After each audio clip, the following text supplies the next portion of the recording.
क्या होता है और यह क्यों इंपॉर्टेंट है। सबसे पहले आप यहाँ पे देखिए फाइनेंशियल ट्रांजैक्शन के बारे में बताया जा रहा है। दोस्तों जब भी कोई ट्रांजैक्शन होती है ना, जैसे रेंट पे करना, तो वो रिकॉर्ड होता है जनरल में थ्रू डेबिट और क्रेडिट। जैसे आपने रेंट पे किया तो आप क्या करेंगे, रेंट अकाउंट को डेबिट कर लेंगे। अब आप बोलेंगे रेंट अकाउंट को हमने क्यों डेबिट किया, तो आपको मैंने गोल्डन रूल बताया था ना, रेंट कैसा है अकाउंट, ठीक है, एक तरह का एक्सपेंस है, एक तरह का नॉमिनल अकाउंट है। नॉमिनल अकाउंट में क्या करते हैं, सारे के सारे हम लोग जो हमारा जो खर्चा होता है उसको डेबिट करते हैं। फिर दूसरा आता है टाइमिंग इशू। अब सोचिए मार्च का रेंट हम अप्रैल में पे करते हैं, तो मार्च के अकाउंट में वो रेंट दिख ही नहीं रहा है, तो रिजल्ट क्या होगा, प्रॉफिट हमको ज़्यादा दिख रहा है, लेकिन सच यह है कि रेंट तो मार्च का ही था। इससे फाइनेंशियल गलत रिफ्लेक्ट होता है। समझे, ये बातें समझ में आ रही है आपको, टाइमिंग इशू होता है। फिर एक आता है हमारा एडजस्टिंग एंट्री। तो हम क्या करें, हम एक एडजस्टमेंट एंट्री पास करते हैं। जैसे हम क्या करेंगे कि रेंट अकाउंट को डेबिट कर लेंगे 5000 से और रेंट पेबल अकाउंट को क्रेडिट कर देंगे 5000 से। इससे हमें पता चलता है कि मार्च का रेंट अभी ड्यू है, बिना कोई नई ट्रांजेक्शन रिकॉर्ड करे। पर्पस क्या है कि हमें ट्रू और फेयर फाइनेंशियल पोजीशन दिखता है।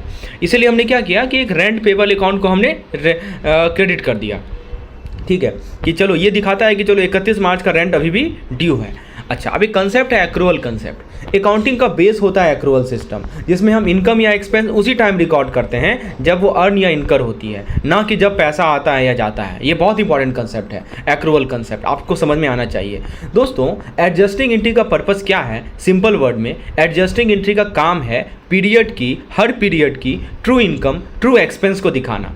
यह इन्वॉल्व करता है बैलेंस शीट अकाउंट जैसे कि rent payable, profit and loss account जैसे रेंट एक्सपेंस, और यह एंट्री की जाती है बिफोर फाइनल फाइनेंशियल एडजस्टमेंट। मैं फिर से रिपीट करता हूँ, पर्पस ये है कि एडजस्टिंग एंट्री का काम ये है कि हर पीरियड की सही इनकम सही खर्चा को दिखाना, यही काम है एडजस्टिंग एंट्री का। और इसके अंदर हमारा बैलेंस शीट अकाउंट जैसे रेंट पेबल हो गया, प्रॉफिट एंड लॉस अकाउंट जैसे रेंट एक्सपेंस हो गया, ये सब चीज़ एंट्री की जाती है बिफोर फाइनेंशियल असेसमेंट। तो एडजस्टिंग एंट्री यदि हम एक लाइन में समराइज करें इस हमारे क्रैश कोर्स के पहले स्लाइड को, तो हम कह सकते हैं एडजस्टिंग एंट्री इंश्योर करता है कि आपके अकाउंट एक्यूरेट हो, टाइम बेस्ड हो, ताकि प्रॉफिट या लॉस का रियल पिक्चर सामने आए, राइट। तो फ्रेंड्स उम्मीद है आपको पहला स्लाइड समझ में आ गया होगा कि एडजस्टिंग एंट्री का क्या रोल होता है। चलिए अब बात करते हैं अकाउंटिंग एडजस्टमेंट एंट्री के सीक्वेंस की। अब ये जो स्लाइड है इसमें सब कुछ आपको पिक्टोरियल फॉर्म में समझाया जा रहा है। तो जो हमारा अकाउंटिंग एडजस्टमेंट एंट्री है उसके सीक्वेंस को समझते हैं। मतलब जब हम फाइनेंशियल ईयर क्लोज कर रहे होते हैं तो कुछ एंट्री को एडजस्ट करना पड़ता है ताकि अकाउंट सच और साफ दिखे। चलिए स्टेप बाय स्टेप बात करते हैं। पहला होता है एक्रूड एक्सपेंस। क्या मतलब हुआ, आपकी मार्च की सैलरी अभी तक पे नहीं हुई, लेकिन वो तो मार्च का एक्सपेंस था ना, तो एडजस्टमेंट क्या करना पड़ेगा, आप सैलरी अकाउंट को डेबिट कर लीजिए और सैलरी पेबल अकाउंट को क्रेडिट कर लीजिए। यह बताता है कि पैसा देना बाकी है। समझे, अभी मार्च का सैलरी अभी तक पेमेंट हुआ नहीं है, लेकिन वो मार्च का ही खर्चा है, तो क्या कीजिएगा, आप सैलरी पेबल अकाउंट को आप क्रेडिट कर दीजिए, ठीक है। फिर एक होता है प्रीपेड एक्सपेंस। आपने एडवांस में पेमेंट कर दिया, जैसे इंश्योरेंस का पेमेंट कर दिया, रेंट पेमेंट कर दिया, जो फ्यूचर का खर्चा है, तो यह करंट पीरियड का एक्सपेंस तो है नहीं, तो आप क्या कीजिएगा, आप ऐसे केस में इसको शो करने के लिए आप प्रीपेड एक्सपेंस अकाउंट को डेबिट कर दीजिए। यहाँ देखिए लिखा गया है, आप जो है प्रीपेड एक्सपेंस अकाउंट को डेबिट कर दीजिए और एक्सपेंस अकाउंट को क्रेडिट कर दीजिए, यानी फ्यूचर एक्सपेंस को अभी हटा दिए आप। क्रेडिट करने का तो ये नहीं हुआ कि आप उसे हटा दिए।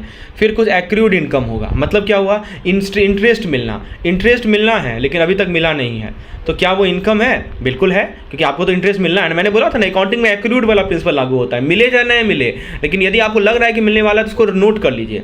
तो इंटरेस्ट मिलना है बाकी, अभी मिला नहीं है, तो इनकम है, तो आप क्या करेंगे, एडजस्टमेंट क्या करेंगे कि जो हमारा इंटरेस्ट रिसीवेबल है उसको डेबिट कर लेंगे और इंटरेस्ट इनकम को हम लोग क्रेडिट कर देंगे, ठीक है, क्योंकि इंटरेस्ट इनकम हमारा इनकम होगा। जैसे फिर यहाँ पे सैलरी वाला भी को हम लोग सैलरी पेबल को हमने क्रेडिट किया था, ठीक है, क्योंकि यहाँ पे देखिए ये सैलरी जो था बैंक पॉइंट ऑफ व्यू से हम बात कर रहे थे, राइट। तो बेसिकली मार्च की सैलरी अभी तक पे नहीं हुई है, लेकिन मार्च बैंक के लिए तो एक्सपेंस है ना सैलरी, इसीलिए बैंक के पर्सपेक्टिव में हम बात कर रहे हैं। समझ में आ रहा है आपको, we are talking in the perspective of bank. आप बोलेंगे कि सैलरी अकाउंट को क्यों डेबिट कर दिया, क्योंकि सैलरी बैंक के लिए एक तरह का एक्सपेंस है। नॉमिनल अकाउंट यही कहता है ना कि उसकी कोई भी एक्सपेंस हो तो उसको डेबिट करो, हमने डेबिट किया और सैलरी पेबल अकाउंट को क्रेडिट किया। सिमिलरली बैंक को इंटरेस्ट इनकम मिलना है, मार्च का अभी तक मिला नहीं है, राइट, तो वो इनकम मिलना है, तो इसीलिए उनको क्या करेंगे, हम लोग इंटरेस्ट इनकम को क्रेडिट कर देंगे, क्योंकि इंटरेस्ट इनकम एक तरह का हमारा इनकम है, इनकम को हमेशा क्रेडिट किया जाता है, और इंटरेस्ट रिसीवेबल अकाउंट को डेबिट कर देंगे। अच्छा, तो बेसिकली कमाया तो है, चाहे पैसा बाद में मिले, वही बात है। फिर होता है हमारा अनअर्न इनकम। आपको एडवांस में रेंट मिल गया, लेकिन वो अगले महीने का है, तो क्या यह करंट इनकम है? नहीं, करंट इनकम बिल्कुल नहीं है। तो कैसे एडजस्टमेंट किया जाएगा? तो बिल्कुल आप क्या करेंगे कि एडवांस रेंट रिसीव को क्रेडिट कर देंगे और रेंट रिसीव को आप डेबिट कर देंगे, क्योंकि अगले महीने का है ना, यानी जो पैसा मिला है वो अभी का इनकम तो है ही नहीं ना। उसको हमने क्या किया, जो रेंट रिसीव है उसको डेबिट कर दिया, समझे। फिर इसके बाद आएगा लोन इंटरेस्ट एडजस्टमेंट। देखिए, लोन लिया 1 मार्च को, समझने का प्रयास कीजिए, हमने 1 मार्च को लोन लिया, लेकिन 31 मार्च तक कोई पेमेंट आया ही नहीं, तो क्या इंटरेस्ट एक्यूमुलेट होगा? ऑफ कोर्स एक्यूमुलेट होगा। तो क्या करेंगे, इंटरेस्ट एक्सपेंस को हम लोग डेबिट कर लेंगे और इंटरेस्ट पेबल को क्रेडिट कर लेंगे। तो डेली इंटरेस्ट तो लग रहा है ना, तो शो करना जरूरी है फॉर ट्रू फाइनेंशियल।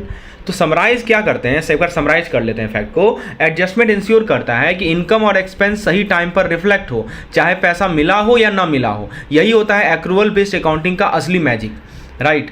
तो बेसिकली आपको ये ऐसा, यदि स्लाइड इंटरेस्टिंग लगा हो तो प्लीज़ एक लाइक तो करना बनता है दोस्तों, राइट। क्योंकि दोस्तों ये जो चीज़ आप पढ़ रहे हैं, आपके सामने प्रस्तुत किया जा रहा है कि मैकमिलन बुक से ही लिया गया है, और आपको मैकमिलन बुक से ही क्वेश्चन मिलेगा। आपसे पूछा जाएगा कि बताओ प्रीपेड एक्सपेंस को हम कैसे क्या अकाउंटिंग एंट्री करेंगे एडजस्टमेंट के लिए, क्या किसको डेबिट करेंगे, किसको क्रेडिट करेंगे, ये तो आपको पता होना चाहिए ना। नॉमिनल इनकम का, नॉमिनल अकाउंट का रूल याद रखें कि नहीं याद रखें आप, इसको हम लोग गोल्डन रूल बोलते हैं। Debit all expense, credit all income. जैसे आपको सैलरी, अभी बैंक को सैलरी पे करना है, तो सैलरी बैंक के लिए क्या हो गया, एक तरह का एक्सपेंस हो गया, उसको डेबिट कर लेगा और सैलरी पेबल अकाउंट को क्रेडिट कर देगा, क्योंकि आपको पता है हर एक डेबिट का एक क्रेडिट प्रॉपर होगा ही होगा। फिर आपने प्रीपेड एक्सपेंस है, मतलब कुछ खर्चा आपने पहले ही दे रखा है, ठीक है, तो अभी का खर्चा तो है नहीं वो, तो आप क्या कीजिएगा, वो आपके लिए एक तरह का, तो उसको हम क्या करेंगे, क्रेडिट कर देंगे एक्सपेंस अकाउंट को, और प्रीपेड एक्सपेंस को हम डेबिट कर देंगे। फिर एक्रूड इनकम है, मतलब कि कुछ इनकम है जो कि अभी मिलना बाकी है, तो इनकम मिलना बाकी है तो इनकम को क्रेडिट कर देंगे, है ना। इंटरेस्ट मान लीजिए इंटरेस्ट है तो इंटरेस्ट को क्रेडिट कर देंगे और इंटरेस्ट रिसीवेबल को डेबिट कर देंगे, राइट। अनअर्न्ड इनकम है तो वही चीज़ एडवांस रेंट रिसीव को क्रेडिट करेंगे। तो बस इसको ध्यान रखना है। अब आपको मैं ले चलता हूँ अगले स्लाइड की ओर। दोस्तों आज हम बात करेंगे एक ऐसे अकाउंटिंग कंसेप्ट की जिसका नाम सुनते ही लगता है बोरिंग होगा, डेप्रिसिएशन। लेकिन रुक जाइए, एक स्टोरी सुनिएगा and I promise you will never forget depreciation again. Let's start. सबसे पहले वाई डेप्रिसिएशन समझिए। सोचो आपने एक एसेट खरीदा, कंप्यूटर, मशीन, फर्नीचर, हर साल उसकी वैल्यू कम होती है बिकॉज ऑफ वियर टीयर या ओल्ड हो जाना, और यह खर्चा होता है नॉन कैश, मतलब पैसा नहीं जा रहा है पर वैल्यू तो गिर रहा है ना, इसीलिए इसको बोलते हैं नॉन कैश एक्सपेंस। मतलब पैसा तो नहीं जा रहा है ना, समझिए, पैसा तो कहीं जा नहीं रहा है लेकिन वैल्यू तो गिर रहा है, इसीलिए डेप्रिसिएशन जरूरी है ताकि हम ट्रू प्रॉफिट दिखाएं, राइट। तो अगर नहीं दिखाएंगे तो प्रॉफिट फेक लग सकता है, जबकि एसेट की असली वैल्यू तो घट चुकी है ना, क्योंकि उसकी वैल्यू हर साल कम होती है, इसीलिए इसको नॉन कैश एक्सपेंस कहा जाता है। मतलब पैसा नहीं जा रहा है लेकिन वैल्यू गिर रहा है। अब मैं आपको एक साइबर कैफ़े का केस स्टडी बताता हूँ। आपने 10 लाख लगाकर साइबर कैफ़े स्टार्ट किया, कंप्यूटर, रेंट, सब कुछ, हर साल 5 लाख कमा रहे हैं और 3 लाख का खर्चा हो रहा है, तो अल्टीमेटली आपको 2 लाख का प्रॉफिट है। सही है? नहीं, आप मान लीजिए कि आपने 10 लाख लगाया, 5 लाख कमा रहे हैं, 3 लाख का खर्चा हो रहा है, 2 लाख का प्रॉफिट हो रहा है हर एक साल, तो वो प्रॉफिट आपने क्या किया, एफडी में सेव किया। एफडी समझते हैं ना, फिक्स डिपॉजिट में सेव किया, राइट। वाह क्या बात है, स्मार्ट मूव है आपका। तो 4 साल में वो 2 करके 8 लाख बन गया। लेकिन एक प्रॉब्लम आ गया। प्रॉब्लम क्या आ गया कि जो कंप्यूटर आपने लिया था वो आउटडेटेड हो गए, कस्टमर आना बंद कर दिए, अब नया कंप्यूटर लेना पड़ा, 10 लाख फिर से आपने लगा दिया, तो पुराने जो है आपको 2 लाख में बिक गए, ठीक है, तो बाकी आपने एफडी से निकालना पड़ा। तो मोरल ऑफ द स्टोरी क्या है कि आपने डेप्रिसिएशन सो ही नहीं किया तो प्रॉफिट फेक दिख रहे थे, रियलिटी में तो कोई रियल सेविंग थी ही नहीं आपकी, है ना। ये देखिए क्या होता है, यदि आप डेप्रिसिएशन को नहीं अकाउंट कीजिएगा तो ऐसा ही आपके साथ भी होगा, राइट। आपको पूरा जो लेने का देनी बोलते हैं ना, वही होता है ये। अब हम लोग अकाउंटिंग ट्रीटमेंट की बात करते हैं। तो डेप्रिसिएशन का मेन रोल क्या है कि आपको ट्रू प्रॉफिट दिखाना है, एक्सपेंस शो करना है बिना कैश जाए। तो इसका एंट्री कैसे होगा वो जरा सुन लीजिए। तो आप डेप्रिसिएशन अकाउंट को डेबिट करेंगे, ठीक है, और फिक्स अकाउंट को क्रेडिट करेंगे या एक्यूमुलेटेड डेप्रिसिएशन अकाउंट को क्रेडिट करेंगे, ठीक है। बैलेंस शीट में क्या होता है, ध्यान दीजिएगा, बैलेंस शीट में क्या होता है कि asset minus accumulated depreciation is equal to net asset value, that is called NAV. तो ये याद रखिएगा, इसका जो हमारा एंट्री होता है ना जनरल में वैसे होता है। डेप्रिसिएशन अकाउंट को हम डेबिट करेंगे, क्यों डेबिट कर रहे हैं, एक तरह से एक्सपेंस ही तो है, डेबिट कर दिया। और जो फिक्स एसेट अकाउंट है, जो कि हमारा एसेट वैल्यू कम हो रहा है, उसको हम लोग क्रेडिट कर देंगे। और बैलेंस शीट में क्या करेंगे, एसेट में से जो हमारा एक्यूमुलेटेड डेप्रिसिएशन है वो माइनस कर देंगे, तब जाके हमें मिलेगा नेट एसेट वैल्यू। हाँ, एक और चीज़ याद रखिएगा कि डेप्रिसिएशन का कैश फ्लो पर कोई इफेक्ट नहीं होता है, ठीक है। तो यह सिर्फ टेंजिबल एसेट पर नहीं, इंटेंजिबल एसेट पर भी लगता है, जैसे पेटेंट हो गया, इसके लिए हम लोग एमोटाइजेशन वर्ड को यूज़ करते हैं। तो जब भी कोई हमारा इंटेंजिबल एसेट होता है ना, उसके लिए जो डेप्रिसिएशन होता है वहाँ पे हम लोग एमोटाइजेशन वर्ड यूज़ करते हैं, दोनों में लगता है। और कुछ अकाउंटिंग स्टैंडर्ड याद रखिए, अकाउंटिंग का स्टैंडर्ड नंबर 10 टेंजिबल, अकाउंटिंग का स्टैंडर्ड नंबर 26 इंटेंजिबल, अकाउंटिंग का स्टैंडर्ड नंबर 16 डेप्रिसिएशन और 34 एमोटाइजेशन। ये 4 याद रखिएगा, बहुत इंपॉर्टेंट है, ठीक है, यहाँ पे लगते हैं। तो अब जब आप डेप्रिसिएशन का नाम सुने तो याद रखिए, यह सिर्फ एक खर्चा नहीं है, यह एक रियलिटी चेक है। अकाउंटिंग में सच दिखाना सबसे इंपॉर्टेंट है और डेप्रिसिएशन के माध्यम से आप वैसा कर सकते हैं। समझ में आया कितना बड़ा टूल है डेप्रिसिएशन। चलिए अब आप इसको याद रखेंगे। अब हम आगे बढ़ते हैं अगली स्लाइड की ओर। देख सकते हैं आप इस क्रैश कोर्स में सब कुछ आपको मिलता है स्लाइड्स के फॉर्मेट में, बहुत इंटरेस्टिंग वे में, जिसको मान लीजिए आप रिवाइज करते हैं ना लास्ट मोमेंट पे, तुरंत रिवीजन हो जाएगा, फास्ट रिवीजन होगा। यदि आप इस क्रैश कोर्स से जुड़ना चाहते हैं दोस्तों, नीचे डिस्क्रिप्शन में जाइए, वहाँ पर मुझे व्हाट्सएप नंबर आपको दिखेगा, उस पर व्हाट्सएप कर सकते हैं, या नहीं तो दोस्तों आप हमारे क्रैश कोर्स में डायरेक्टली इनरोल हो सकते हैं, आपको 35% का डिस्काउंट भी मिलता है। चलिए अब हम बात करने वाले हैं एक ऐसे टॉपिक जो कि एग्जाम में आता है और बिजनेस में भी सुपर इंपॉर्टेंट है, जो कि है इन्वेंट्री वैल्यूएशन मेथड। देखिए सिंपल हिंदी में समझेंगे, ऐसे ही एक बार सुनिएगा तो हमेशा याद हो जाएगा, हमेशा के लिए। चलिए सुनते हैं। सबसे पहले होता है फीफो। फीफो मतलब होता है फर्स्ट इन फर्स्ट आउट। सबसे पहले आता है फीफो, मतलब कि जो माल सबसे पहले आया वो पहले बेच दिया, मतलब ओल्ड स्टॉक जाता है पहले, तो जो माल बचा है वो लेटेस्ट वाला है। इसीलिए क्लोजिंग स्टॉक का वैल्यूएशन होता है लेटेस्ट कॉस्ट पे, है ना। तो जो लेटेस्ट परचेज कॉस्ट है उस पर क्लोजिंग स्टॉक का वैल्यूएशन होता है। सिंपल है, पुराना बेच दिया, नया बचा तो नया ही काउंट होगा, यही होता है फीफो। अब एक होता है लीफो। लीफो मतलब लास्ट इन फर्स्ट आउट। दूसरी टेक्निक है, नाम में ही लॉजिक छुपा है, लास्ट इन फर्स्ट आउट, मतलब जो माल लास्ट में आया है वही पहले बेच दिया आपने। तो क्लोजिंग स्टॉक में बचा क्या बताइए, जो पुराना माल है वही बचेगा ना, सबसे पुराना माल वही बचेगा। तो अब उसका जो वैल्यू है वो आपको ओल्ड कॉस्ट पे मिलेगा। लेकिन एक ट्विस्ट है, इंडिया में यह मेथड अलाउड नहीं है। क्यों? क्योंकि आगे मैं आपको आगे बताता हूँ। इंडिया में लीफो अलाउड ही नहीं है। क्यों नहीं अलाउड है मैं आपको आगे बताता हूँ। चलिए, एक होता है हमारा वेटेड एवरेज कॉस्ट। अगर आपको फीफो लीफो में कन्फ्यूजन हो रहा है तो यह मेथड आपके लिए बेस्ट है। वेटेड एवरेज कॉस्ट क्या करता है यहाँ पे हम करते क्या है, तो टोटल कॉस्ट को डिवाइड करो टोटल क्वांटिटी से। क्या करना है हमको, टोटल कॉस्ट को टोटल क्वांटिटी से डिवाइड करना है, मिल गया आपको एवरेज कॉस्ट। यही तो होता है एवरेज कॉस्ट। तो उसी पे क्लोजिंग स्टॉक का वैल्यूएशन कर लीजिए। सिंपल है, फेयर है। आपके पास जितना कॉस्ट है उसको टोटल क्वांटिटी से डिवाइड कर लीजिए, तो आपको नहीं मिल जाएगा एवरेज कॉस्ट पर यूनिट, नहीं मिल जाएगा, बताइए, पर यूनिट का एवरेज कॉस्ट मिल जाएगा ना। तो ये क्लोजिंग स्टॉक का वैल्यूएशन इसी पे कर लीजिए ना आप। और फिर एक होता है हमारा अकाउंटिंग स्टैंडर्ड, क्या कहता है वो जरा देखिए। तो इंडिया में फॉलो होता है IND AS 2। यह क्लियरली बोलता है कि फीफो अलाउड है आपके पास, वेटेड एवरेज अलाउड है, लेकिन लीफो अलाउड ही नहीं है, लीफो को परमिट ही नहीं किया गया है। तो अगर आप CA, CS, CMA, JIB CIB के लिए पढ़ रहे हैं, ऑब्वियसली आप JIB CIB के लिए पढ़ रहे हैं या बिजनेस चला रहे हैं, तो यह बात आपको जरूर याद रखनी चाहिए कि इंडिया में लीफो अलाउड नहीं है। लीफो होता क्या है कि जो पुराना, जो हमारे पास जो पहला माल आया है उसको हम पहले ही जो है बेस हटा देते हैं, जो पुराना माल स्टॉक बचा हुआ है उसी का वैल्यूएशन करते हैं। तो ये नहीं अलाउड है इंडिया में। हाँ, average cost, weighted average cost use कर सकते हैं, यानी आप जितने पास टोटल खर्चा को टोटल आप क्वांटिटी से डिवाइड कर लीजिए, तो आपको पर यूनिट कितना एवरेज कॉस्ट है वो निकाल लीजिए और उसी पे आप इन्वेंट्री का वैल्यूएशन कीजिए। तो एक बार मैं आपको समराइज कर दूं फैक्ट को। देखिए, फीफो मतलब कि ओल्डेस्ट बेचो, न्यू स्टॉक बचा, मतलब लेटेस्ट वैल्यू। लीफो मतलब कि लेटेस्ट बेचा, ओल्ड स्टॉक बचा, यानी ओल्ड कॉस्ट, लेकिन भारत में अलाउड नहीं है। और वेटेड एवरेज का मतलब कि सबका एवरेज निकालो और उससे वैल्यू लो। चलिए, आपको याद रहेगा ये सभी चीज़ें, बहुत ही सिंपल भाषा में मैं समझा रहा हूँ। वीडियो को लाइक करना मत भूलिएगा दोस्तों, क्योंकि एक छोटा सा लाइक जो है ये वीडियो को और भी लोगों तक पहुँचाएगा और भी JIB एस्पिरेंट इस तरह के कंटेंट का लाभ उठा पाएंगे।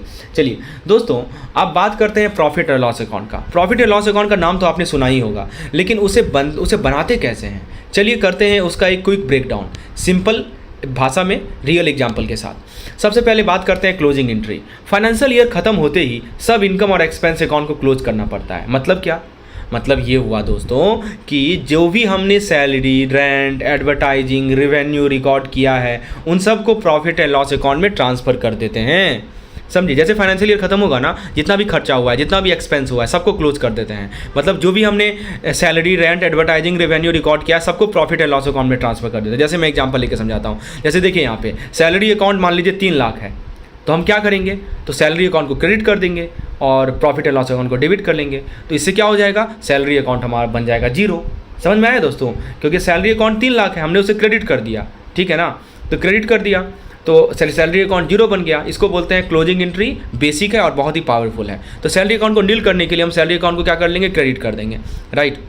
क्योंकि सैलरी अकाउंट 3 लाख डेबिट में है, समझ में आ रहा है ना, 3 लाख डेबिट में है, उसको क्रेडिट कर दीजिए ना, और प्रॉफिट एंड लॉस अकाउंट को डेबिट कर दीजिए, तो सैलरी अकाउंट नील हो जाएगा। उसी तरह दोस्तों ट्रेडिंग अकाउंट, ठीक है। अब चलते हैं ट्रेडिंग अकाउंट पे। यह प्रॉफिट एंड लॉस अकाउंट का एक हिस्सा होता है जहाँ पे सिर्फ डायरेक्ट कॉस्ट का हिसाब होता है। किसका हिसाब होता है? डायरेक्ट कॉस्ट का। अब डायरेक्ट कॉस्ट का मतलब क्या हुआ? देखिए, परचेज हो गया, डायरेक्ट वेजेज हो गया, फ्रेट हो गया, ये सब डायरेक्ट कॉस्ट होते हैं। आपने जो भी खर्च परचेज किया, कुछ परचेज किया, डायरेक्ट कॉस्ट है। कुछ आपने वेजेस दिए अपने लेबर को या किसी को, वो डायरेक्ट कॉस्ट है। फ्रेट हो गया, है ना, वो डायरेक्ट कॉस्ट है। और यहाँ मिलता है एक इंपॉर्टेंट रिजल्ट कि cross profit is equal to revenue minus COGS। COGS होता है कॉस्ट ऑफ गुड्स सोल्ड। आप बोलेंगे COGS क्या है? तो बिल्कुल आगे हम लोग COGS का ब्रेकडाउन भी आपको मिलेगा, आगे तक बने रहिए, रुक जाइए, मैं आपको बताता हूँ। अब जरा COGS को समझिए। देखिए, यह तो हर स्टूडेंट का कन्फ्यूजन होता है कि COGS में क्या आता है और क्या नहीं आता है। तो सिंपल सा रूल याद रखिए, सिर्फ सोल्ड गुड का कॉस्ट आता है COGS में। मैं क्या बोला हूँ, फिर से रिपीट कर रहा हूँ दोस्तों, ध्यान से सुनिए। सिर्फ सोल्ड गुड का कॉस्ट आता है COGS में,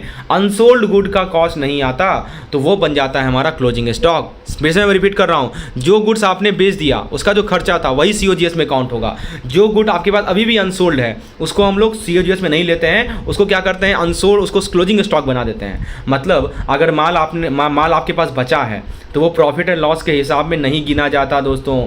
फेयर सा डील है, आपको समझ में आना चाहिए, ठीक है। अनसोल्ड गुड को क्लोजिंग स्टॉक में शो किया जाता है। मैं एक एग्जांपल लेके समझाता हूं दोस्तों आपको। देखिए, COGS का फॉर्मूला है opening plus stock plus purchase, क्योंकि सब डायरेक्ट कॉस्ट है ना। आपको बोला था ना, परचेज हो गया, डायरेक्ट एक्सपेंस हो गया, तो ये सब डायरेक्ट कॉस्ट है आपका। ओपनिंग स्टॉक प्लस परचेज, अभी मैंने आपको बताया था ना दोस्तों कि ये COGS निकालने का तरीका, जो आपका ओपनिंग स्टॉक है plus purchase plus direct expense minus closing stock, इससे आप COGS निकालेंगे। जैसे मान लीजिए कि ओपनिंग स्टॉक आपका 7,000 का है, राइट। परचेज आपने 2,20,000 का किया, ठीक है, या 20,000 का किया। डायरेक्ट एक्सपेंस आपका 3500 का है, 500 का है। क्लोजिंग स्टॉक बस फॉर्मूला लिखेगा और यही आपके ट्रेडिंग अकाउंट में दिखेगा as a cost of goods sold. अभी मैंने आपको बताया था ना कि जो हमारा ट्रेडिंग अकाउंट होता है उसमें हम लोग क्या करते हैं कि केवल डायरेक्ट कॉस्ट को ही रिकॉर्ड करते हैं, राइट। और ग्रॉस प्रॉफिट जो होता है वो रेवेन्यू होता है माइनस COGS होता है, और यही हमारा COGS जो है ट्रेडिंग अकाउंट में दिखता है। समझ में आ गया दोस्तों? तो एक बार मैं आपको रिकॉल करवा दूँ इंपॉर्टेंट पॉइंट जो हमने अभी यहाँ देखा। मैंने क्या बताया आपको कि प्रॉफिट एंड लॉस अकाउंट बनाने के लिए प्रॉफिट एंड लॉस अकाउंट बनाने का असली मजा तब आता है जब आप लॉजिक से समझिए, नॉट जस्ट फॉर्मूला, बट कौन सा पैसा कहाँ जा रहा है और क्यों, ठीक है, ये बात आपको समझ में आनी चाहिए। तो मैंने क्या बोला कि प्रॉफिट एंड लॉस अकाउंट का बेसिक सा गोल्डन रूल क्या था, याद है आपको? कि बेसिक सा गोल्डन रूल ये कहता है कि मैंने आपको बताया था, राइट, कि जब भी हम सैलरी, रेंट, एडवर्टाइजिंग या रेवेन्यू रिकॉर्ड किया उन सबको प्रॉफिट एंड लॉस अकाउंट में ट्रांसफर कर देते हैं। तो सैलरी अकाउंट जैसे 3 लाख डेबिट में था, हमने क्या किया, प्रॉफिट लॉस अकाउंट में ट्रांसफर कर दिया, तो क्रेडिट करके, तो सैलरी अकाउंट नील हो गया। ये होता है क्लोजिंग एंट्री। और ट्रेडिंग अकाउंट में मैंने आपको समझाया कि यह प्रॉफिट एंड लॉस अकाउंट का एक हिस्सा होता है जहाँ सिर्फ डायरेक्ट कॉस्ट का हिसाब होता है, राइट। ट्रेडिंग अकाउंट में जो डायरेक्ट कॉस्ट होते हैं केवल उसी का हिसाब होता है। तो जब हम ग्रॉस प्रॉफिट निकालते हैं ना, उसमें से COGS माइनस कर लेते हैं, ठीक है ना। और COGS के बारे में क्या बताया कि जो आपने गुड्स बेचा है, ठीक है, वही हमारे COGS में काउंट होगा। सिर्फ गुड, सिंपल सा रूल है, जो सिर्फ गुड का कॉस्ट आता है, सोल्ड गुड का कॉस्ट आता है, अनसोल्ड गुड का कॉस्ट हम लोग क्लोजिंग स्टॉक में डाल देते हैं। इसलिए हम यहाँ पे देखेंगे COGS के फॉर्मूला में क्लोजिंग स्टॉक हम लोग माइनस किए हुए हैं, राइट, क्योंकि सोल्ड जो हमने बेचा है बस उतना ही लेते हैं। चलिए, अब मैं आपको ले चलता हूँ profit and loss appropriation account में, ठीक है। तो जरा इसको समझ लीजिए क्या होता है। तो दोस्तों, प्रॉफिट कमा लिया, अब उसका क्या पूरा पैसा डिविडेंड में दे दिया जाता है या फ्यूचर के लिए भी कुछ सेविंग करते हैं? इसी का जवाब देता है हमारा profit and loss appropriation account. Purpose क्या है, पहले पर्पस पे आते हैं। देखिए, सबसे पहले समझ लेते हैं इसकी मकसद। Profit and loss appropriation account हमें बताता है कि नेट प्रॉफिट का यूज कहाँ कहाँ हो रहा है, डिविडेंड दिया गया है या नहीं, कितना पैसा रिजर्व में गया, टैक्स या कोई और एप्रोप्रिएशन हुआ है या नहीं। तो यह अकाउंट का पूरा प्रॉफिट का डिस्ट्रीब्यूशन का रोड मैप है, यानी जो भी आपने प्रॉफिट कमाया वो गया कहाँ, वो कहाँ से पता चलेगा, इस एप्रोप्रिएशन अकाउंट से पता चलेगा। डिविडेंड दिया कि नहीं, टैक्स में गया क्या, रिजर्व में गया क्या, या कुछ और एप्रोप्रिएशन किया आपने। समझ में आया? अब मैं आपको प्लेसमेंट समझाता हूँ। देखिए, राइट साइड में देखिए, इंपॉर्टेंट बात है कि प्रॉफिट एंड लॉस अकाउंट के बाद ये आता है, ये प्रॉफिट एंड लॉस अकाउंट के बाद आता है एप्रोप्रिएशन अकाउंट। याद रहे, प्रॉफिट एंड लॉस अकाउंट बताता है कितना प्रॉफिट हुआ फ्रॉम ऑपरेशन, लेकिन profit and loss appropriation account बताता है कि उस प्रॉफिट का क्या किया गया। देखिए, प्रॉफिट एंड लॉस अकाउंट क्या बताता है कि आपने ऑपरेशन से कितना प्रॉफिट एंड लॉस कमाया, ठीक है, कितना प्रॉफिट हुआ, लेकिन उस प्रॉफिट का आपने किया क्या वो हमें एप्रोप्रिएशन अकाउंट बताएगा। तो ये ऑपरेशनल नहीं है, ये नॉन ऑपरेशनल एडजस्टमेंट को दिखाता है। अब इसके स्ट्रक्चर बैकग्राउंड को देखिए। चलिए देखते हैं क्रेडिट और डेबिट साइड क्या क्या होता है। तो क्रेडिट साइड आपका होगा सोर्स ऑफ फंड, राइट। यहाँ पे वो सब पैसा आता है जो अवेलेबल है डिस्ट्रीब्यूट करने के लिए, जैसे नेट प्रॉफिट, ठीक है, प्रीवियस ईयर का बचा हुआ प्रॉफिट यानी सरप्लस, रिजर्व से कुछ withdrawal, tax provision right back यानी अगर पिछले साल ज़्यादा टैक्स प्रोविजन था और अब कम निकला तो वो वाला पैसा। और डेबिट में क्या होता है यानी यूज ऑफ फंड, यहाँ दिखाता है कि प्रॉफिट का यूज कहाँ हुआ। देखिए क्रेडिट में क्या दिखाता है कि वो सब पैसा आता है जो अवेलेबल है डिस्ट्रीब्यूट करने के लिए, और ये बताता है कि प्रॉफिट का यूज़ क्या हुआ, कि रिजर्व में गया पैसा, हमने डिवेंचर रिडीम किया, हमने डिविडेंड चाहे फाइनल हो, इंटरिम हो या प्रपोज्ड हो, हमने डिविडेंड टैक्स दिया, प्रीवियस ईयर का टैक्स है, और अगर कुछ बचा तो बैलेंस शीट में वो सरप्लस में चला जाएगा। समझ में आया? तो एक बार याद रखिएगा कि आप ऐसा सोचिए कि जो हमारा profit and loss appropriation account होता है वो एक बजट शीट की तरह है, जिसमें लिखा होता है कि हमने इतना प्रॉफिट मिला और हमने उसका क्या क्या किया। यह अकाउंट सिर्फ कंपनी बनाती है क्योंकि वही डिविडेंड डिस्ट्रीब्यूट करती है, समझे? तो अगली बार जब भी कोई बोले कि कंपनी ने कितना डिविडेंड दिया, कंपनी का क्लासिफिकेशन की बात करें तो पहला क्लासिफिकेशन का बेसिस है on the basis of incorporation, right? आप यहाँ पे देख सकते हैं on the basis of incorporation. क्या मतलब हुआ? इनकॉर्पोरेशन का मतलब क्या हुआ? देखिए, एक होता है हमारा चार्टर्ड कंपनी। चार्टर्ड कंपनी क्या होता है दोस्तों, कि यह कंपनी एक स्पेशल रॉयल परमिशन से बनती है, जैसे राजा या क्वीन के फरमान से। आज के टाइम में इंडिया में ऑलमोस्ट एक्सटिंक्ट है, एक भी कंपनी ऐसी नहीं है, बस हिस्ट्री का पार्ट है। जैसे ईस्ट इंडिया कंपनी हो गया, बैंक ऑफ इंग्लैंड हो गया, तो ये सब हमारे चार्टर्ड कंपनी आते हैं। दूसरी कंपनी होती है स्टैट्यूटरी कंपनी, तो यह पार्लियामेंट या स्टेट लेजिस्लेचर के लॉ से बनती है, जैसे कि LIC हो गया, एयर इंडिया हो गया, FCI हो गया, RBI हो गया। इनका पर्पस होता है पब्लिक का काम, जैसे insurance, food, banking etcetera, right? तो यह एक लीगल एंटिटी होती है, आपको बताना चाहिए। ये स्टैट्यूटरी कंपनी एक लीगल एंटिटी होती है जिसको डायरेक्ट गवर्नमेंट बनाती है। तो ये बेस्ड ऑन इनकॉर्पोरेशन, मैंने अभी आपको 2 कैटेगरी बताए, chartered company, statutory company. Third आता है हमारा रजिस्टर्ड कंपनी। इसे समझिए, रजिस्टर्ड कंपनी क्या होती है? सबसे कॉमन है और सबसे नॉर्मल कंपनी होती है। तो यह कंपनीज एक्ट 2013 के अंदर रजिस्टर्ड होती है। आपको पता होगा कंपनीज एक्ट 2013 के अंदर ये कंपनी रजिस्टर्ड होती है, जैसे TCS हो गया, विप्रो हो गया, राइट? और आप और मैं भी अगर कंपनी खोलना चाहेंगे तो ये फॉर्म काफ़ी कॉमन है, ठीक है, रजिस्टर्ड कंपनी। और फिर उसके बाद आता है हमारा फॉरेन कंपनी। फॉरेन कंपनी क्या होता है? जैसे देखिए, इंडिया में काम करती है लेकिन इसका रजिस्ट्रेशन इंडिया के बाहर हुआ होता है, जैसे आपका HSBC बैंक हो गया, राइट? जो UK में इनकॉर्पोरेटेड है और इंडिया में भी ऑपरेट करता है। फिर उसके बाद आप देखिए बेस्ड ऑन ऑनरशिप की, तो ये तो हमने बात की कर ली बेस्ड ऑन इनकॉर्पोरेशन, राइट? तो बेस्ड ऑन इनकॉर्पोरेशन 4 कैटेगरी आपको मैंने समझा दिया। अब बेस्ड ऑन ऑनरशिप की बात करें तो पहला आता है हमारा प्राइवेट कंपनी। तो याद रखिएगा, प्राइवेट कंपनी में मैक्सिमम 200 मेंबर होंगे, राइट? शेयर इजीली किसी को नहीं मिलते हैं, शेयर ट्रांसफर यहाँ पे रिस्ट्रिक्टेड होता है। और दोस्तों, पब्लिक से पैसा नहीं उठाते, नो पब्लिक सब्सक्रिप्शन। जैसी छोटी फैमिली ऑन्ड या स्टार्टअप कंपनी इसका बेस्ट एग्जांपल है, राइट? Private corporation. तो मैक्सिमम 200 मेंबर रहेंगे, शेयर ट्रांसफर रिस्ट्रिक्टेड है, पब्लिक सब्सक्रिप्शन भी नहीं होता है। तो उसके बाद प्राइवेट कंपनी का आता है हमारा पब्लिक कंपनी।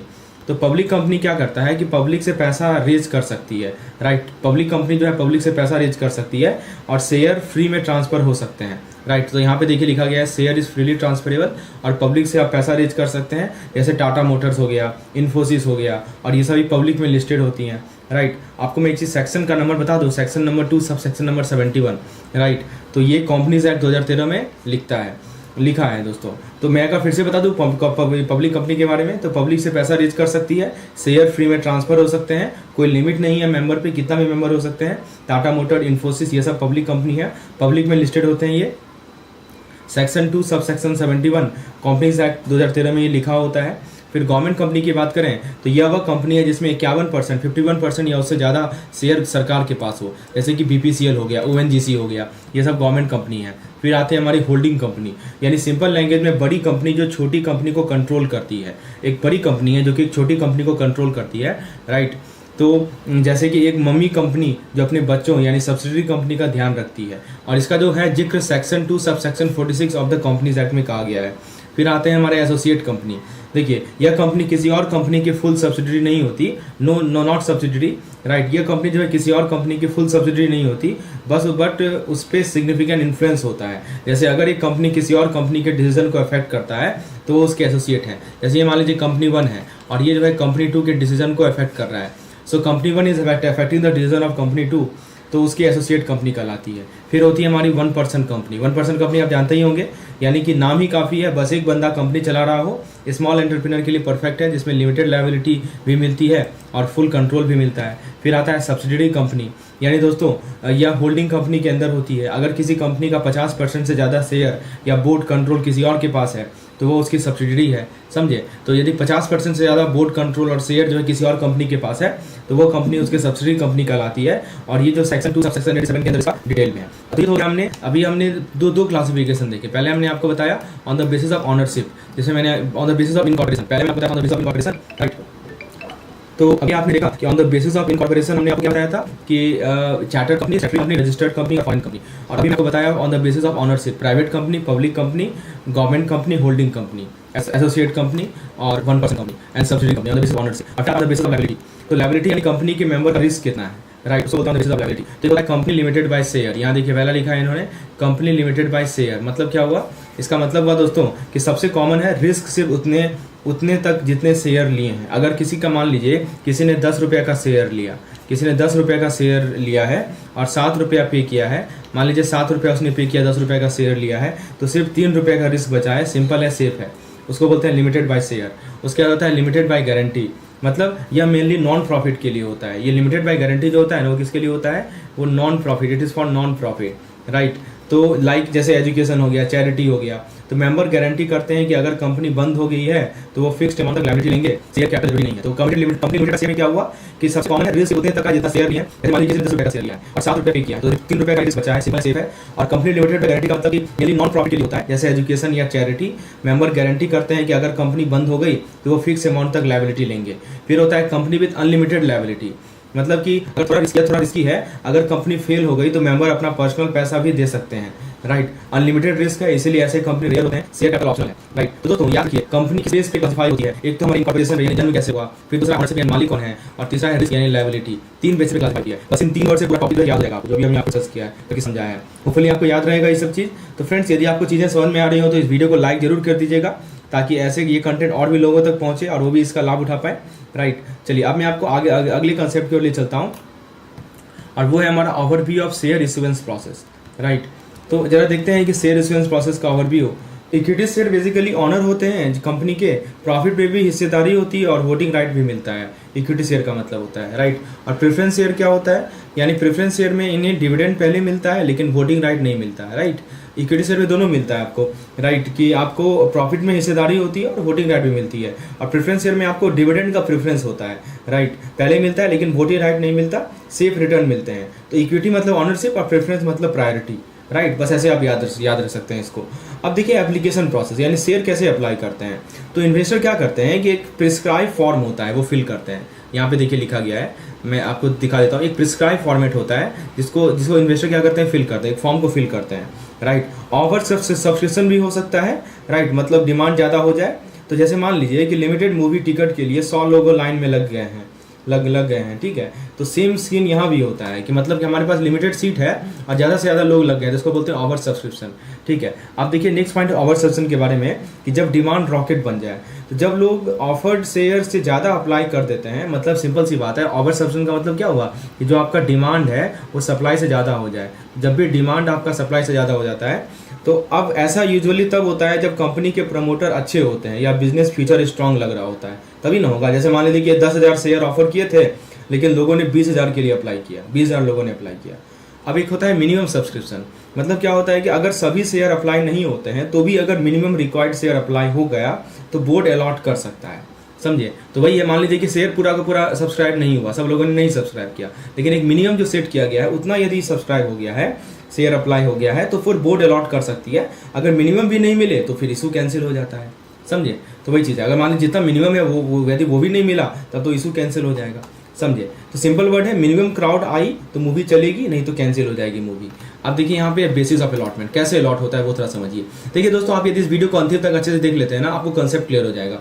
देखिए यह डिसाइड करता है कि कौन सा यह डिसाइड करता है कि कौन से इन्वेस्टर को कितने शेयर मिलेंगे। और यह काम करता कौन है, यह काम करता है हमारा रजिस्ट्रार, यहाँ देखिए लिखा गया है, जो हमारा रजिस्ट्रार होता है ना, राइट, और प्लस मर्चेंट बैंकर, ये दोनों मिलके ये काम करते हैं। दो चीज़ें यहाँ देखिए, रजिस्ट्रार और मर्चेंट बैंकर, राइट। तो ये मिलके जो है डिसाइड करते हैं। तो अगर ओवर सब्सक्रिप्शन हुआ है तो प्रपोर्शन के हिसाब से शेयर दिए जाते हैं, है ना। ओवर सब्सक्रिप्शन हो गया, लोग ज़्यादा सब्सक्राइब कर दिए तो प्रपोर्शन के हिसाब से दिया जाता है, प्रोपोर्शनेट बेसिस में दिया जाता है। और उसमें एक फॉर्मूला लगता है दोस्तों, applied multiplied by 1 divided by over subscription ratio. तो मैथमेटिकल स्टाइल है, ठीक है। तो अप्लाई किए 100 मिले 50 तो 50% अलॉटमेंट करो, है ना। 100 लोग अप्लाई किए हैं राइट, लेकिन 50 ही मिला तो 50% प्रोपोर्शनेट बेसिस पे अप्लाई कीजिए, राइट। तो यही हमारा बेसिस ऑफ अलॉटमेंट होता है कि कौन से इन्वेस्टर को कितने शेयर मिलेंगे। तो यहाँ रजिस्ट्रार और मर्चेंट बैंकर मिलकर डिसाइड करते हैं। अगर ओवर सब्सक्रिप्शन हुआ है तो प्रोपोर्शन के हिसाब से शेयर डिसाइड किए जाते हैं। 100 अप्लाई किए हैं और 50 ही मिला है तो 50% ही आप क्या करेंगे, अलॉटमेंट रेशियो रहेगा आपका। चलिए, अब वही फॉर्मूला वही चीज़ है यहाँ पे, applied divided by over subscription ratio. अब देखिए यहाँ पे एक रिफंड और एडजस्टमेंट की बात की जा रही है। तो देखिए, जिनको नहीं मिला क्या उनका पैसा गया? नहीं, बिल्कुल नहीं। अगर एप्लीकेशन रिजेक्ट हुआ है तो आपको फुल रिफंड मिलेगा। यहाँ देखिए लिखा गया है ना, एप्लीकेशन यदि रिजेक्ट हुआ तो आपको फुल रिफंड मिलेगा। और यदि दोस्तों अगर कम शेयर मिले हैं तो बचा पैसा एडजस्ट होगा फ्यूचर में, जैसे अलॉटमेंट या कॉल मनी में। मान लीजिए कि आपको कम शेयर मिला, आपने मान लीजिए 50 शेयर के लिए अप्लाई किया, आपको 30 ही शेयर मिला, तो जो आपको बचा हुआ पैसा है वो या तो आपको फ्यूचर में एडजस्ट हो जाएगा, एडजस्ट कर देगा फ्यूचर में, यानी तो जैसे अलॉटमेंट हो गया या कॉल मनी में। तो सिंपल सा नियम है, शेयर मिले या ना मिले पैसा तो सेफ है आपका, ये बात समझ लीजिए। पेमेंट स्ट्रक्चर की बात कर लें तो दोस्तों पैसे किस किस स्टेज में देने होते हैं? 3 बेसिक स्टेज होते हैं, समझिए। एक होता है एप्लीकेशन मनी, यानी जब आप अप्लाई करते हैं। एक होता है अलॉटमेंट मनी, यानी दोस्तों जब शेयर मिल जाते हैं। और एक होता है कॉल मनी, यानी दोस्तों जब कंपनी बाद में डिमांड करे तो। 3 स्टेज में आपको पैसे देने होते हैं। एप्लीकेशन में जब अप्लाई करते हैं, अलॉटमेंट में यानी कि दोस्तों जब शेयर मिल जाते हैं, और कॉल मनी यानी जब कंपनी कॉल करता है। तो कंपनी भी कभी कभी कॉल करता है, राइट, बाद में, तो वो एक से ज़्यादा कॉल हो सकता है, उसको कॉल मनी बोलते हैं, समझे। ऐसे समझिए कि फुल पेमेंट के साथ नहीं, थोड़े थोड़े स्टेज वाइज भी होते हैं, राइट। तो आप देखिए टाइम फ्रेम फॉर कॉल, यानी कॉल मनी कब देना होता है। अभी आया ना कॉल मनी, तो कॉल मनी कब देना होता है? देखिए, जब कंपनी कॉल करे तो 12 महीने के अंदर फुल अमाउंट लेना होता है, लेकिन कुछ एक्सेप्शन भी होते हैं। देखिए, कॉल जो हमारा कॉल होता है ना, तो कॉल के 12 महीना के अंदर फुल अमाउंट देना पड़ता है अलॉटमेंट का, राइट। लेकिन इसके एक्सेप्शन भी है, कुछ एक्सेप्शन भी होते हैं, जैसे कि मान लीजिए अगर IPO मान लीजिए 100 करोड़ से ऊपर का है और सेबी मॉनिटरिंग हो तो 12 महीना लिमिट नहीं लगता वहाँ पे। तो शॉर्टकट याद रखिए यहाँ पे कि जो हमारे रेगुलर इशू होते हैं, राइट, तो रेगुलर इशू होते हैं उस केस में 12 महीना होता है। यानी अगर कंपनी कॉल करे तो 12 महीना के अंदर फुल अमाउंट लेना होता है, राइट। तो जब कंपनी बाद में डिमांड करता है उसको कॉल मनी बोलते हैं। और अगर मेगा, मान लीजिए कि मेगा IPO है, मतलब 100 करोड़ से ऊपर का है, मेगा IPO है और सेबी भी इससे मॉनिटर कर रहा है, तो उस केस में दोस्तों फ्लेक्सिबल टाइमिंग है, ऐसा कोई 12 महीना का रूल नहीं है। तो दोस्तों शेयर के टाइप कैसे अप्लाई करते हैं, ओवर सब्सक्रिप्शन का क्या होता है, मिनिमम लिमिट क्या है, कैसे अलॉटमेंट होती है, पैसा वापस कैसे मिलता है, और पेमेंट किस किस स्टेज पे होता है, सब कुछ समझ आ गया ना दोस्तों। अब कभी आप भूलेंगे ही नहीं, राइट। तो अगर आपको ये एक्सप्लेनेशन हेल्पफुल लगा हो तो वीडियो को एक लाइक जरूर कीजिएगा, कि कोई हम लोग रट नहीं रहे, हम लोग केवल समझ रहे हैं चीज़ों को, सिंपल लैंग्वेज में समझ रहे हैं कि ओवर सब्सक्रिप्शन क्या होगा, अलॉटमेंट कैसे होता है, प्रो रेटा अलॉटमेंट होता है, प्रोपोर्शनेट बेसिस का क्या मतलब होता है, रिफंड हो जाता है, कैसे क्या होता है, आपको एवरीथिंग वी आर अंडरस्टैंडिंग। अब दोस्तों मैं आपको ले चलता हूँ कि process of issuing share at par. अब देखिए ये डायग्राम में आपको सब कुछ क्लियर हो जाएगा। चलिए डिस्कस करते हैं।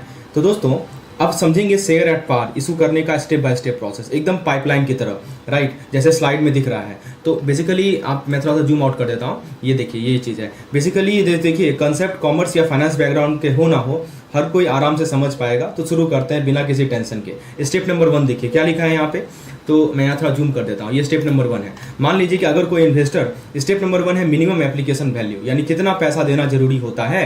मिनिमम एप्लीकेशन वैल्यू का मतलब क्या होगा, कितना पैसा देना जरूरी होता है, यही होता है मिनिमम एप्लीकेशन वैल्यू, ठीक है। तो दोस्तों अगर कोई इन्वेस्टर शेयर के लिए अप्लाई करता है ना, अगर कोई भी इन्वेस्टर शेयर के लिए अप्लाई करता है तो उसको मिनिमम एप्लीकेशन अमाउंट देना होता है। और सेबी का रूल क्या कहता है कि एप्लीकेशन साइज मान लीजिए 10 लाख, यहाँ पे 10 के सॉरी इसको मैं एक सही कर देता हूँ। यदि एप्लीकेशन साइज 10 लाख से लेकर 15 लाख के बीच में है, राइट, एप्लीकेशन साइज 10 लाख से कितना लिखा है, 15 लाख हो, I think it is not 10 lakh, it is 10,000, right, 10 lakh नहीं है, 10,000 है। तो एप्लीकेशन साइज यदि 10,000 से लेकर 15,000 के बीच में हो, राइट, तो मिनिमम आपको 5% एप्लीकेशन मनी देना पड़ेगा, राइट।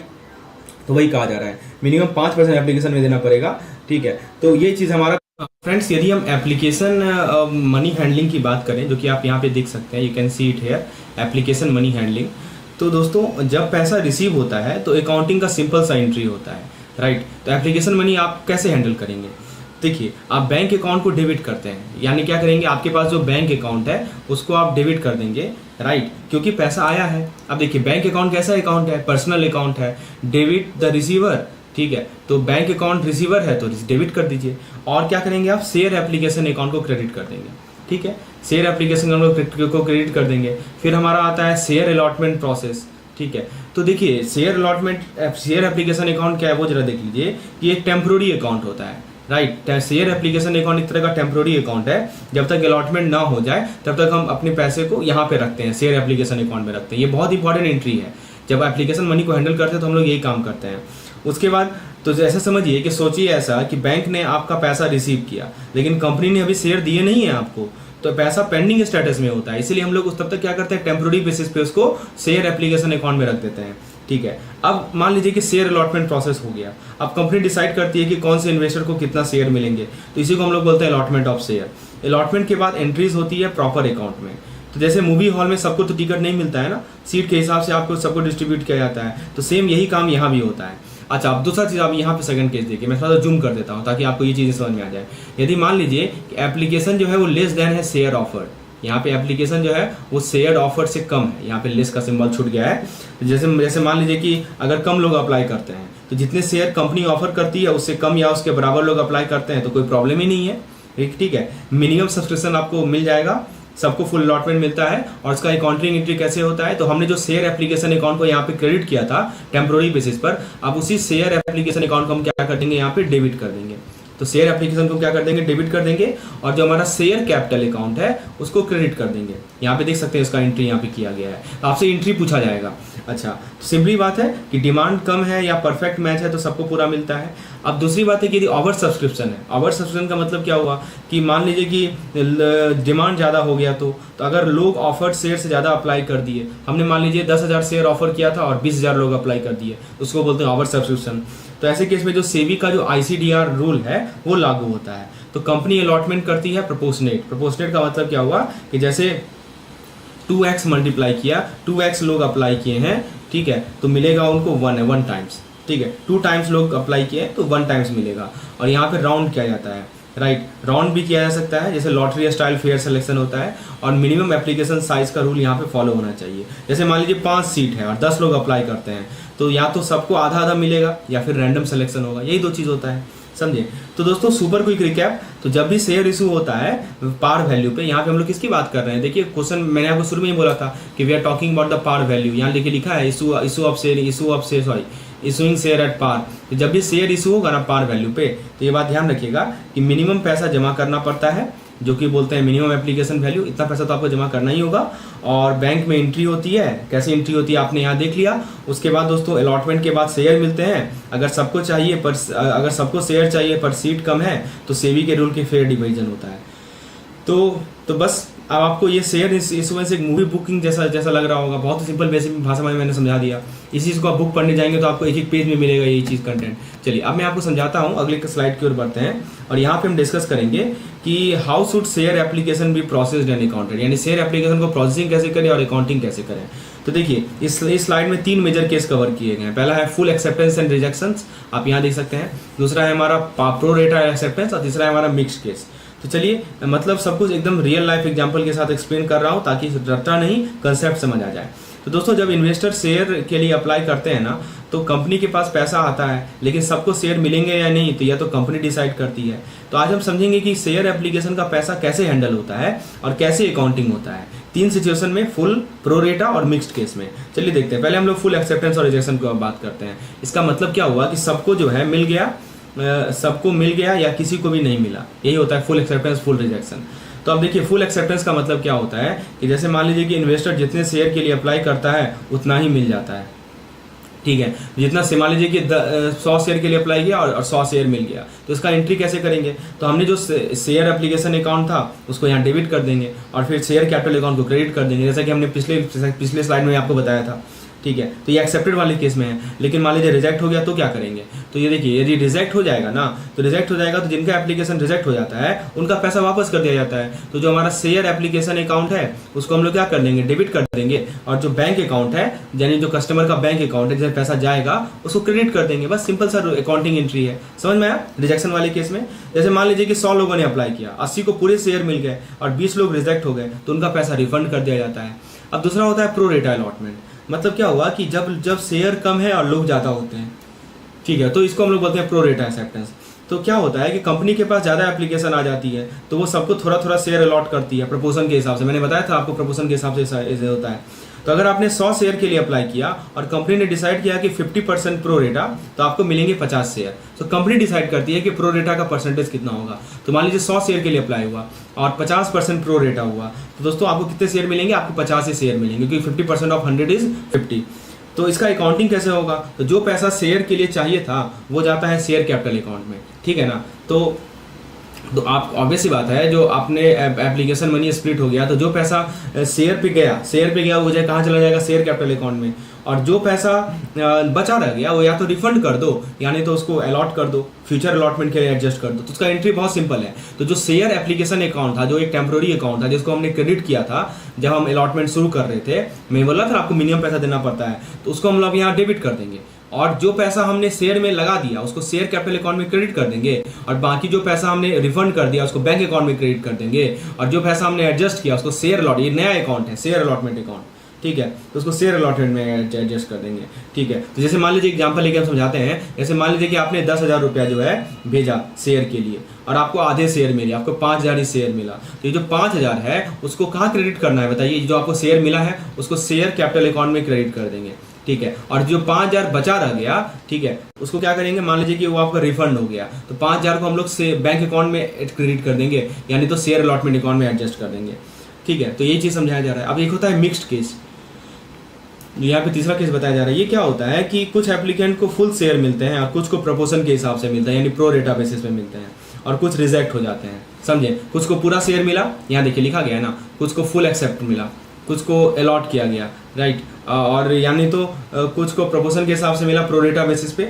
या कुछ का रिजेक्ट हो गया। तो अकाउंटिंग थोड़ी डिटेल्ड होती है यहाँ पे। तो पहला कॉल अकाउंट, ठीक है। तो इसमें क्या होता है कि जब पहला इंस्टॉलमेंट मांगा जाए, इसको बोलते हैं पहला call account. I think call account आप जानते होंगे। फिर होता है सेकंड कॉल अकाउंट, यानी इसमें क्या होता है कि जब दूसरा इंस्टॉलमेंट मांगा जाए। अच्छा, रिफंड की क्या पॉलिसी है वो जरा देख लीजिए। रिफंड में क्या जानना है, देखिए रिफंड यानी जिनको रिजेक्ट किया गया है या एक्सेस पैसा दिया गया है उनको रिफंड किया जाएगा।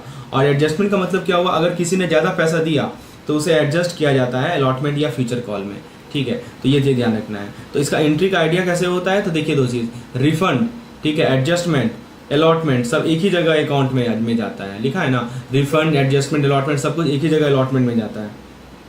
और final entry share capital account में होती है, ठीक है। टोटल अलॉटेड शेयर के हिसाब से क्रेडिट किया जाता है। तो सोचिए कंसर्ट की टिकट बुक कर रहे हैं, कुछ लोगों को फुल सीट मिलेगी, कुछ को हाफ मिलेगी और कुछ को रिफंड मिल जाएगा, तो पैसा भी उसी हिसाब से मैनेज होगा ना। तो देखिए दोस्तों, जब शेयर के लिए लोग अप्लाई करते हैं ना, तो सबको मिल गया तो सिंपल अकाउंटिंग लगेगा, ज़्यादा अप्लाई हुआ तो प्रोपोर्शन में बांटना पड़ता है, और मिक्स्ड केस में थोड़ा जगल करना पड़ता है, लेकिन रूल सेम है। जो पैसा लेना है उसका एंट्री शेयर कैपिटल अकाउंट में, जो एक्स्ट्रा दिया उसका या तो रिफंड कर दीजिए, बैंक अकाउंट को क्रेडिट कर दीजिए, एडजस्ट कर दीजिए, यही रूल है। समझ में आ गया होगा दोस्तों आपको। हमने अभी पिछले 2 स्लाइड में यही तो डिस्कस किया है, कैसे उसका अकाउंटिंग किया जाएगा, क्या क्या प्रोसेसेस होती हैं। अब मैं आपको ले चलता हूँ फाइनेंशियल मैनेजमेंट ऑफ कंपनीज पे। तो दोस्तों यह स्लाइड में हम लोग 5 चीज़ों को डिस्कस करेंगे। जब कोई कंपनी पैसा उठाती है, आइए देखते हैं क्या है। देखिए, जब कोई कंपनी पैसा उठाती है ना, तो कई बार लोग एक्स्ट्रा पैसा भी देते हैं, या क्या कंपनी शेयर प्रीमियम पे इशू करती है, ठीक है ना। कंपनी क्या करती है? शेयर प्रीमियम पे इशू करती है। जब भी कंपनी कोई पैसा उठाती है तो कुछ लोग एक्स्ट्रा पैसा भी देते हैं, या कंपनी शेयर प्रीमियम पे इशू करती है। शेयर प्रीमियम समझते हैं, मतलब शेयर का जो एक्चुअल कॉस्ट है उससे ज़्यादा अमाउंट लेती है, और जो एक्स्ट्रा अमाउंट होता है उसी को प्रीमियम कहा जाता है। हम लोग सभी केस को देखेंगे तो हम समझेंगे कि ऐसा पैसा का अकाउंटिंग कैसे होता है, इंटरेस्ट का क्या होता है, और कंपनी उस एक्स्ट्रा पैसे का यूज कैसे करती है। तो पहला तो क्या आप केस देखिए, कॉल इन एडवांस, मतलब जब इन्वेस्टर जल्दी पैसा दे दे, समझिए पहले ही पैसा दे दे। तो सोचिए कंपनी ने कहा कि पहला कॉल 2 रुपया में दे देना, मतलब पहला कॉल जो है ₹2 ये बाद में देना, ठीक है। तो फर्स्ट कॉल ₹2 बाद में देना, लेकिन इन्वेस्टर ने पूरा का पूरा 10 रुपया दे दिया स्टार्टिंग में, ठीक है, पूरा का पूरा 10 रुपया इन्वेस्टर ने स्टार्टिंग में दे दिया। तो इस एक्स्ट्रा पैसा को हम लोग कहते हैं कॉल इन एडवांस। ये अलॉट है सिर्फ अगर कंपनी के आर्टिकल अलाउ करे तब, या पैसा शेयर कैपिटल का पार्ट कभी नहीं होगा, राइट। ये इसका अलग ट्रीटमेंट होता है। तो बुक में इसको कैसे लिखा जाता है, तो यहाँ पे देखिए, इसके लिए एक अलग सा वर्ड है, क्रेडिट किया जाएगा कॉल इन एडवांस अकाउंट। नाम याद रखिएगा, नाम क्या होता है इसका, कहाँ क्रेडिट करते हैं इस पैसे को, कॉल इन एडवांस अकाउंट। तो हुआ क्या कि कंपनी ने बोला कि फर्स्ट कॉल में जो है ना 2 रुपया दे देना हमको, ठीक है, पर शेयर 2 रुपया, लेकिन कस्टमर ने क्या किया, इन्वेस्टर ने क्या किया, पूरा का पूरा 10 रुपया ही दे दिया। तो एडवांस पैसा मिल गया ना कंपनी को, और इसको कहाँ नोट करेंगे, कॉल इन एडवांस अकाउंट में इसको क्रेडिट कर देंगे, ठीक है, कॉल इन एडवांस अकाउंट में इसको क्रेडिट कर देंगे। तो ये शो होता है बैलेंस शीट में अंडर लायबिलिटी, और लायबिलिटी जो होता है लायबिलिटी में शो होता है बैलेंस शीट में। ठीक है, शेयर कैपिटल एंड रिजर्व्स वाले पार्ट में, ठीक है। और उसके बाद नेक्स्ट केस है issue of share at a premium. मतलब क्या हुआ कि देखिए, सोचिए एक बिस्किट का असली प्राइस है 10 रुपया, पर उसकी डिमांड इतनी ज़्यादा हो गई कि लोग 15 रुपया देने को रेडी हैं, तो जो एक्स्ट्रा 5 रुपया है ना, उसी को कहते हैं शेयर प्रीमियम। फिर से समझिए, मान लीजिए कोई बिस्किट है, एग्जाम्पल लेके समझा रहे हैं, कोई बिस्किट है, उसका दाम है 10 रुपया, लेकिन लोग उसको 15 रुपया में ही लेने को तैयार हैं, तो जो 5 रुपया है ना एक्स्ट्रा, उसी को कहा जाता है शेयर प्रीमियम, ठीक है। तो ये जो एक्स्ट्रा 5 है उसी को शेयर प्रीमियम कहा जाता है, और ये कंपनीज एक्ट के अंदर अलॉट है, हाँ ये अलॉट है, ठीक है। प्रीमियम कितना होगा यह कंपनी का बोर्ड डिसाइड करता है, और जो सेबी गाइडलाइन है वो भी फॉलो करनी होती है। तो आपसे यदि प्रीमियम का फॉर्मूला पूछा जाए तो issue price minus face value, यही होता है शेयर प्रीमियम, ठीक है। समझ में आ गया। अब इसका अकाउंटिंग ट्रीटमेंट कैसे करेंगे शेयर प्रीमियम का, वो जरा देख लीजिए, कैसे अकाउंटिंग ट्रीटमेंट करेंगे जरा उसको देखिए। देखिए दोस्तों, ऑन रिसिप्ट यानी पैसा आया, जैसे पहला केस होता है, जैसे पैसा आया मेरे पास, ठीक है, तो बैंक अकाउंट को डेबिट हो जाएगा और to call in advance credit हो जाएगा, ठीक है। मतलब जैसे पूरा का पूरा 10 रुपया कस्टमर ने दे दिया, ठीक है ना, तो पूरा का पूरा 10 रुपया कस्टमर ने दे दिया, तो हम क्या करेंगे, जो एक्स्ट्रा पैसा था उसको कॉल इन एडवांस में क्रेडिट कर देंगे और बैंक अकाउंट को डेबिट कर देंगे। कस्टमर के अकाउंट से पैसा आ रहा है, बैंक अकाउंट डेबिट होगा, right. Debit the receiver, bank account में पैसा आ रहा है ना, तो डेबिट हो, रिसीवर है बैंक, डेबिट हो जाएगा, और कॉल इन एडवांस में हम लोग उसको टेम्प्रोरी डाल रहे हैं, क्रेडिट हो जाएगा। अब देखिए, जब एक्चुअल कैश ड्यू होता है, तो ये तो हमने रिसीट पे, जब ड्यू होगा एक्चुअल कैश, तो फिर कॉल इन एडवांस को डेबिट करके टू कॉल अकाउंट में क्रेडिट कर देंगे। यानी किसी ने 10 रुपया दिया, लेकिन अभी 5 ही ड्यू था, तो बाकी 5 जब ड्यू होगा तो एडजस्ट कर लेंगे, वही कर रहा है ये, ठीक है। अब फिर होता है interest on call in advance, इसको समझिए। तो अगर इन्वेस्टर ने पहले पैसा दे दिया, ठीक है, तो कंपनी को उसको इंटरेस्ट देती है। कंपनी क्या देती है, उसको इंटरेस्ट देती है। आर्टिकल में लिखा है कि कितना देना है, और मैक्सिमम रेट जो होता है वो 6% का होता है, और पीरियड काउंट होता है रिसीट डेट से ड्यू डेट के बीच में, ठीक है ना। आप इंटरेस्ट कितने दिन के देंगे, तो जब आपको वो पैसा मिला, जब कंपनी को वो पैसा मिला, वहां से इंटरेस्ट काउंट होना शुरू होता है। और कब तक काउंट होता है, ड्यू डेट में। ड्यू डेट का मतलब समझते हैं ना, कि जब एक्चुअली वो ड्यू हुआ, राइट, तो उसको बोलते हैं ड्यू डेट। तो उसके बीच का जो टाइम रहता है, वही उसी बेसिस पे इंटरेस्ट को डिसाइड किया जाता है, ठीक है। तो जैसे मान लीजिए कि आपने ईएमआई का एडवांस दिया और बैंक आपको इंटरेस्ट दे, सेम लॉजिक है। फिर होता है हमारा यूटिलाइजेशन ऑफ शेयर प्रीमियम। ये क्या होता है, अब देखिए, शेयर प्रीमियम तो कंपनी का प्रॉफिट ही है, लेकिन कैसे कंपनी से यूटिलाइज करे, तो कंपनी इस पैसे को कहीं भी यूज नहीं कर सकती, सिर्फ लिमिटेड पर्पज के लिए यूज करती है। क्या क्या यूज कर सकती है, तो बाय बैक, ठीक है ना, तो बाय बैक कर सकती है शेयर को, वापस खरीद सकती है शेयर को, या दोस्तों बोनस शेयर इशू कर सकती है, ठीक है, जिसको फ्री शेयर बोलते हैं, या प्रिलिमिनरी एक्सपेंस को राइट ऑफ कर ले, या डिस्काउंट कमीशन के लॉस को राइट ऑफ कर ले, या जो हमारा प्रीमियम और रिडेम्पशन है, प्रेफरेंशियल शेयर और डिवेंचर, उसको राइट ऑफ कर ले, ठीक है। तो यही चीज़ हमें ध्यान रखना है। तो जब भी कोई शेयर प्रीमियम आता है कंपनी के पास, उसको कैसे कैसे यूटिलाइज कर सकते हैं, आप यहाँ देख सकते हैं, बायबैक कर सकती है शेयर का, या बोनस शेयर इशू कर सकती है, या प्रिलिमिनरी एक्सपेंस को राइट ऑफ करे, डिस्काउंट कमीशन का लॉस राइट ऑफ करे। अब यदि इसका अकाउंटिंग ट्रीटमेंट देखें, ये जो हमारा शेयर प्रीमियम है, इसका अकाउंटिंग ट्रीटमेंट देखें, तो यहाँ पे आप देख सकते हैं कि जो शेयर प्रीमियम अकाउंट है, उसको हम लोग कैपिटल रिजर्व मानते हैं। It is treated like capital reserve, right. तो इस पैसे से डिविडेंड नहीं दिया जा सकता है, समझे ना। तो इसको इस पैसे से डिविडेंड आप नहीं, जैसा नहीं कि आप सोचा कि चलो हम जो इन्वेस्टर्स को डिविडेंड दे देते हैं, ये हमारा कैपिटल रिजर्व अकाउंट होता है। It is not, you can not pay dividend from this particular account, ठीक है। तो इसका एंट्री क्या होगा, शेयर ऐप और अलॉटमेंट अकाउंट को डेबिट कर देंगे, शेयर कैपिटल कुछ जो पैसा शेयर अलॉट हुआ उसमें क्रेडिट कर देंगे, और कुछ पैसा जो है शेयर प्रीमियम अकाउंट में चला जाएगा, राइट। तो ये बात हमें ध्यान रखनी है। तो शेयर जो हमारा अलॉटमेंट अकाउंट था, जिसमें हमने एप्लीकेशन अलॉटमेंट या एप्लीकेशन बोलिए या अलॉटमेंट बोलिए, जिसमें हमने टेम्पोररी पैसा डाला था, उसको डेबिट किया हमने, और कुछ पैसा जो हमने शेयर अलॉट कर दिया उसको हम लोग शेयर कैपिटल अकाउंट में डाल दिया, और जो कुछ पैसा हमारे पास एक्स्ट्रा बचा रह गया उसको शेयर प्रीमियम अकाउंट में डाल दिया, ठीक है। तो ये बात हमें ध्यान रखनी है। और शेयर प्रीमियम अकाउंट को हमेशा रिजर्व एंड सरप्लस में शो किया जाता है, ये बात ध्यान रखिएगा। तो जब पैसा ज्यादा आए तो कॉल इन जल्दी आए, ध्यान दीजिएगा, दो चीज मैंने अभी आपको समझाया। जब पैसा जल्दी आता है, फास्ट आता है, यानी फास्ट क्विक आता है, तो उसको कहाँ डालते हैं हम लोग, उसको कॉल इन एडवांस में डालते हैं, राइट। जब पैसा जल्दी आता है तो कॉल इन एडवांस में डालते हैं। और जब ज्यादा पैसा मिलता है, जल्दी मतलब कॉल इन एडवांस, जब मोर पैसा मिलता है, जब ज्यादा मिलता है, तो वहां पे चला जाता है शेयर प्रीमियम। समझ में आया दोस्तों। तो प्रीमियम, तो दोनों का अकाउंटिंग अलग है। प्रीमियम का यूज सिर्फ खास काम के लिए, और एडवांस पैसा पे मिलता है थोड़ा इंटरेस्ट भी, राइट। तो अगर बेसिकली तो यही बात आपको समझनी है इस पार्टिकुलर स्लाइड के माध्यम से, कि शेयर प्रीमियम क्या होता है, कॉल इन एडवांस क्या होता है, कैसे उसका अकाउंटिंग ट्रीटमेंट किया जाता है, क्या डिफरेंस है, राइट। इंटरेस्ट किस रेट से देना होता है, every aspect we have discussed. तो फ्रेंड्स, यदि आप चाहते हैं इस प्रकार के कंटेंट को ताकि आप क्विकली रिवाइज कर पाएं, तो हमारे क्रैश कोर्स के साथ आप जुड़ सकते हैं। विशेष जानकारी के लिए आप मुझे व्हाट्सएप कर सकते हैं इस पार्टिकुलर नंबर पर। चलिए अब हम लोग आगे बढ़ते हैं और अभी आपको मैं बताता हूं कि कैसे हम लोग शेयर होल्डर की इक्विटी को नेविगेट करेंगे। तो बेसिकली ये जो चार्ट है, इससे आपको सब कुछ क्लियर हो जाएगा। आइए डिस्कस करते हैं शेयर होल्डर इक्विटी के कंसेप्ट को। दोस्तों, इक्विटी सिर्फ शेयर का नाम नहीं है, इसके अंदर अलग अलग तरीके के शेयर और रूल्स होते हैं। आज इस स्लाइड में हम 4 इंपॉर्टेंट कंसेप्ट को लेमन तरीके से समझेंगे। पहला है स्वीट इक्विटी शेयर, दूसरा है ESOP, तीसरा है फॉरफीचर ऑफ शेयर और चौथा है हमारा री इशू ऑफ शेयर। पहला हम लोग बात करते हैं स्वीट इक्विटी शेयर, यानी मेहनत का इनाम पैसों के बिना।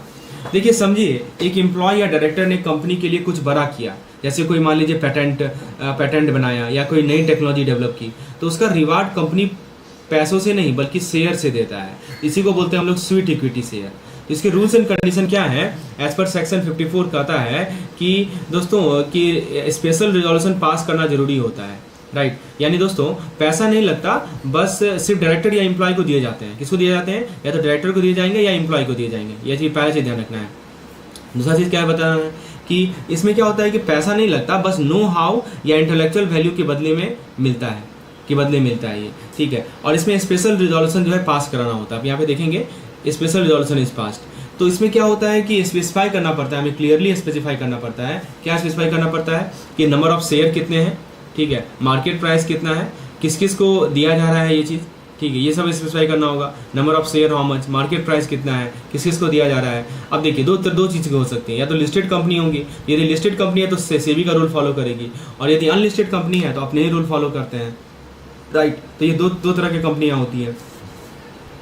तो स्वीट इक्विटी शेयर में आपको बताना पड़ेगा कि कितना नंबर ऑफ शेयर है, मार्केट प्राइस क्या है उस शेयर का, और किस किस को दिया जा रहा है, किस कंसेशन में दिया जा रहा है, राइट। तो ये चीज़ हमें ध्यान रखनी है। अब किस किस को दिया जा रहा है, उसमें लिस्टेड हो सकता है, लिस्टेड वाले के लिए सेबी का रूल, अनलिस्टेड है तो फिर अपने ही रूल फॉलो करने होते हैं। ये 2 चीज़ हमें ध्यान रखनी है।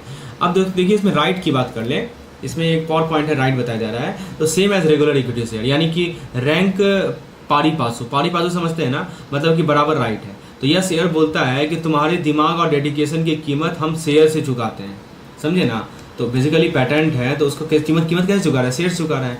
ESOP यानी employ stock option scheme, buy share but on discount. सोचिए, कंपनी कहती है कि हम तुम्हें ऑप्शन देते हैं कि तुम फ्यूचर में हमारे शेयर एक फिक्स प्राइस पे खरीद सकते हो, चाहे तब तक मार्केट प्राइस कुछ भी क्यों ना हो। इसी को हम लोग बोलते हैं एम्प्लॉय स्टॉक ऑप्शन स्कीम।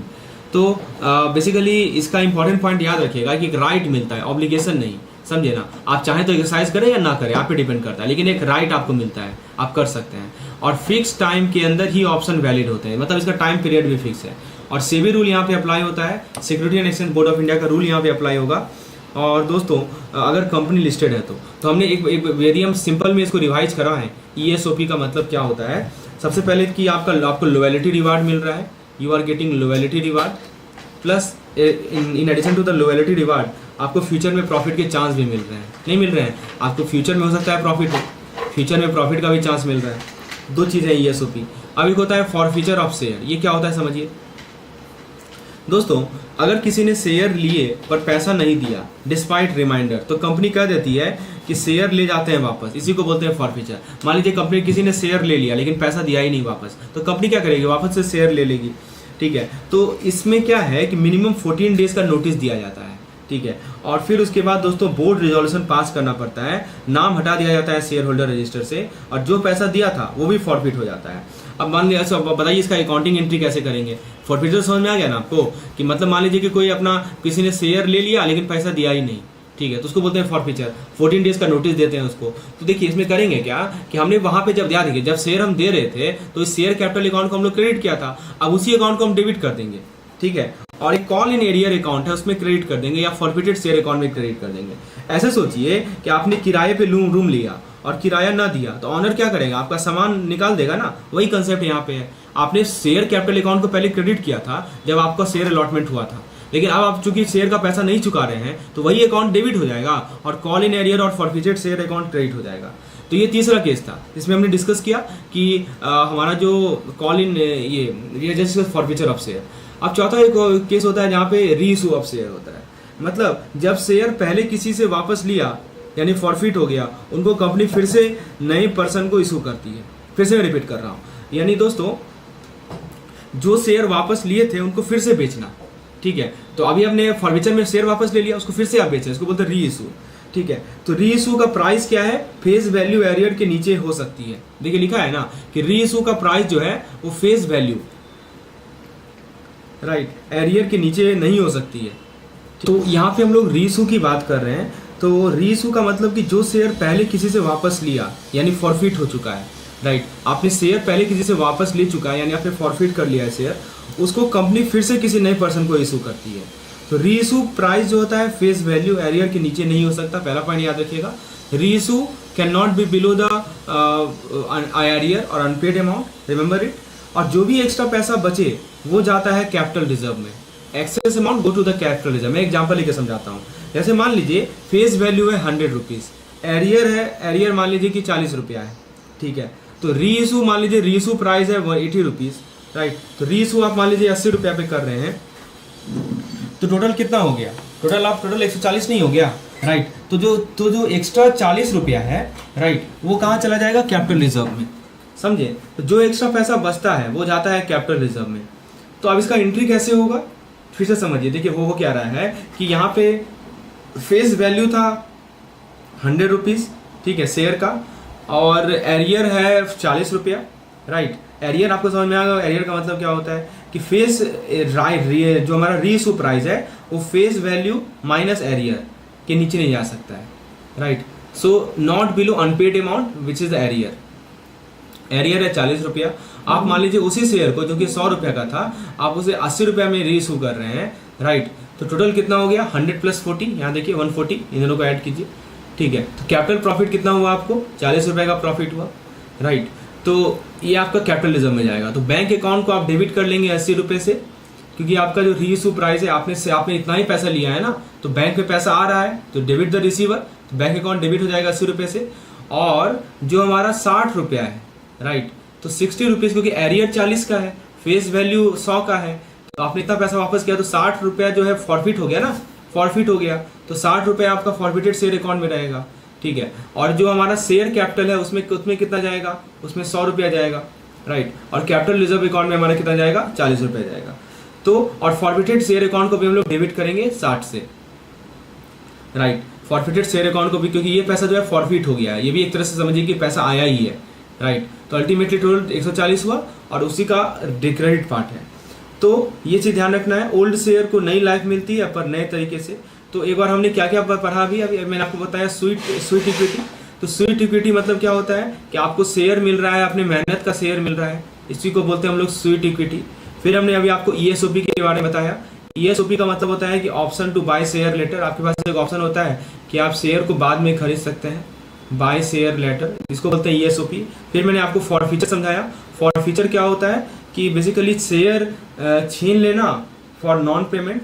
आप मान लीजिए पेमेंट नहीं कीजिएगा तो शेयर आपका गया, इसी को फॉरफीचर बोलते हैं। और फिर एक होता है रीइशू ऑफ शेयर। रीइशू का मतलब क्या हुआ कि वापस बेचना फॉरफिटेड शेयर, वापस जो है आप फॉरफिटेड शेयर को क्या कर रहे हैं, बेच रहे हैं, इसी को बोलते हैं रीइशू। तो बेसिकली ये 4 चीज़ें आपको पता होनी चाहिए कि सबका अकाउंटिंग एंट्री कैसे होता है। This is very very important examination point of view, सभी साल सब सवाल आते हैं इस पर, ठीक है। अब मैं आपको एक लास्ट स्लाइड को ले चलता हूँ जो कि हमारा बोनस शेयर, बहुत इंपॉर्टेंट कंसेप्ट है। तो फ्रेंड्स कभी सोचिए आपके पास एक कंपनी का एक शेयर है और कंपनी बोलती है हम तुम्हें एक और फ्री में दे रहे हैं, क्या बात है भाई, इसी को कहते हैं बोनस शेयर। आज की स्लाइड में हम इसी कंसेप्ट को फुल क्लैरिटी के साथ समझेंगे, क्या रूल है, कौन से रिजर्व से दिया जा सकता है, क्या कंडीशन होती है और सेबी क्या कहती है। देखिए फ्री में शेयर मिलता है लेकिन पैसा कौन देता है, तो आंसर है कंपनी अपनी ऑलरेडी अर्न प्रॉफिट से। और कंपनी की जो अर्न प्रॉफिट होती है ना उसको हम लोग क्या बोलते हैं, उसके लिए वर्ड होता है रिजर्व। तो कंपनी क्या करती है कि अपने रिजर्व से यानी अपने अर्न प्रॉफिट से आपको शेयर दे देती है, लेकिन आपको कुछ पे नहीं करना पड़ता। तो यह एक रिवार्ड होता है शेयर होल्डर के लिए जो ऑलरेडी कंपनी में इन्वेस्ट कर चुके हैं, राइट। तो एक तरह का रिवार्ड है। अब इसमें सोर्स ऑफ बोनस शेयर की बात करें तो यहाँ पे देखिए सोर्स की बात की जा रही है। तो पैसा कहाँ से आता है, ये लिखा गया है सेक्शन 63 सब सेक्शन 1 में। तो कंपनी इन रिजर्व से बोनस शेयर इशू कर सकते हैं, फ्री रिजर्व से कर सकते हैं यानी एक्यूमुलेटेड प्रॉफिट से, सिक्योरिटी प्रीमियम अकाउंट से कर सकते हैं। मैंने आपको सिक्योरिटी प्रीमियम अकाउंट ऊपर बताया था कि क्या होता है कभी कभी कि जैसे मान लीजिए कि बिस्किट का दाम है 10 रुपया, लोग 15 रुपये भी देने को तैयार है। शेयर का दाम है 10 रुपया, लोग 15 रुपये भी देने को तैयार है शेयर लेने के लिए। तो 5 रुपये का जो प्रॉफिट हो रहा है वो कहाँ जाता है, सिक्योरिटी प्रीमियम अकाउंट में जाता है। फिर कैपिटल रिडेम्पशन रिजर्व से कर सकते हैं, राइट। लेकिन दोस्तों रिवैल्यूएशन रिजर्व से बोनस इशू नहीं होता है। रिवैल्यूएशन रिजर्व क्या होता है कि जैसे मान लीजिए आपका कोई एसेट है, उसका वैल्यू, उसको आपने रीवैल्यू किया, आपने उसको रीवैल्यू किया, उसका प्राइस बढ़ गया मान लीजिए वैल्यूएशन से, तो उसको जो एक्स्ट्रा प्राइस हो रहा है उसमें जो आपको रिजर्व है वहाँ से नहीं अलाउ होता है। तो प्रॉपर्टी का वैल्यू मान लीजिए आपने बढ़ाकर दिखाया है बैलेंस शीट में, तो वो एक्चुअल पैसा तो है नहीं, है ना, तो उस बेसिस पे बोनस आपको देना मना है। याद रखिएगा, किसके कारण दे सकते हैं, किसके कारण नहीं दे सकते हैं, ये आपको क्लैरिटी के साथ पता होना चाहिए।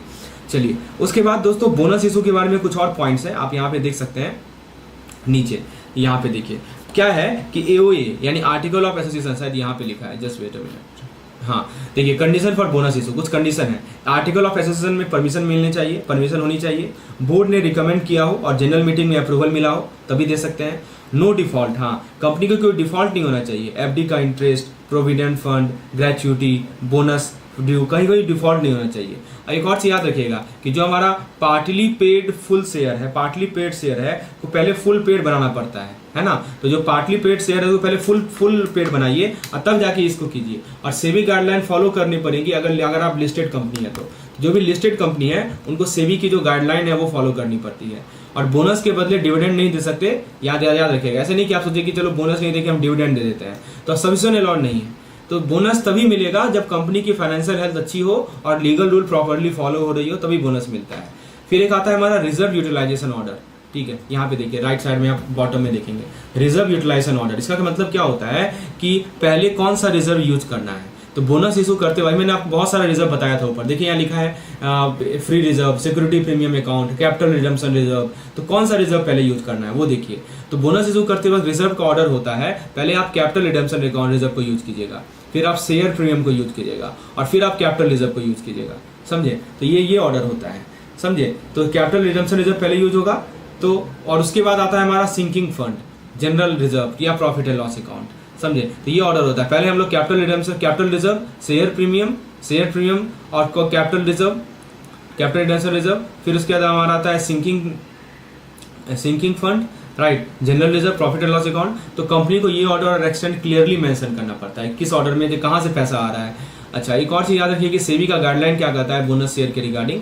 देखिए बेसिकली अगर मान लीजिए कि FCCB, right, foreign currency convertible bond है, अगर FCCB या PCD पेंडिंग है, ठीक है ना, तो उस केस में FCCB या PCD पेंडिंग है, बोनस तब तक नहीं मिलेगा जब तक उनको इक्वल बेनिफिट का चांस ना मिले। No bonus until equal benefit given. और यदि रिवैल्यूएशन रिजर्व को कैपिटलाइज करके भी जो है बोनस नहीं मिल सकता। और यदि मान लीजिए कि FD, डिवेंचर, स्टैट्यूटरी में नो डिफॉल्ट है तब भी नहीं।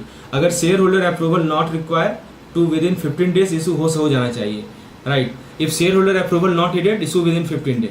यदि मान लीजिए शेयर होल्डर का अप्रूवल की रिक्वायरमेंट नहीं है तो 15 दिन में आप इस बोनस इशू कर दीजिए, राइट। और बोर्ड का डिसीजन एक बार हो गया तो चेंज नहीं कर सकते। तो देखिए मैंने क्या बताया स्लाइड में कि बोनस एक फ्री शेयर होता है कंपनी के प्रॉफिट से। अलॉट रिजर्व में आपका free reserve, security premium, capital redemption आता है, कोई डिफॉल्ट नहीं होना चाहिए, आपको आर्टिकल ऑफ एसोसिएशन में अप्रूवल मिलना चाहिए, फुल्ली पेड शेयर है, रिवैल्यूएशन रिजर्व से आपको बोनस नहीं मिल सकता और सेबी का स्ट्रिक्ट रूल है, कोई डेटरी है। तो ये है हमारा सेक्शन नंबर 30 ऑडिट रिक्वायरमेंट, ये आपको ध्यान रखना है। उसके बाद दोस्तों जो हमारा नेक्स्ट सेक्शन इंपॉर्टेंट सेक्शन है वो है हमारा कंपनीज एक्ट का कॉम्प्लाइंस। यहाँ पे देख कंपनीज एक्ट कॉम्प्लाइंस, यानी तो फाइनेंशियल स्टेटमेंट को बनाना होता है Schedule 3 फॉर्मेट में। कौन सा फॉर्मेट है? Schedule 3, मतलब प्रॉपर बैलेंस शीट और प्रॉफिट एंड लॉस अकाउंट का स्ट्रक्चर फॉलो करना पड़ता है एज पर कंपनीज एक्ट। फिर है सिग्नेचर रिक्वायर्ड, ये आता है हमारा सेक्शन 29 में। तो कहा जाता है कि दोस्तों कि इन सिग्नेचर रिक्वायरमेंट में साइन करने की अथॉरिटी किसके पास होती है?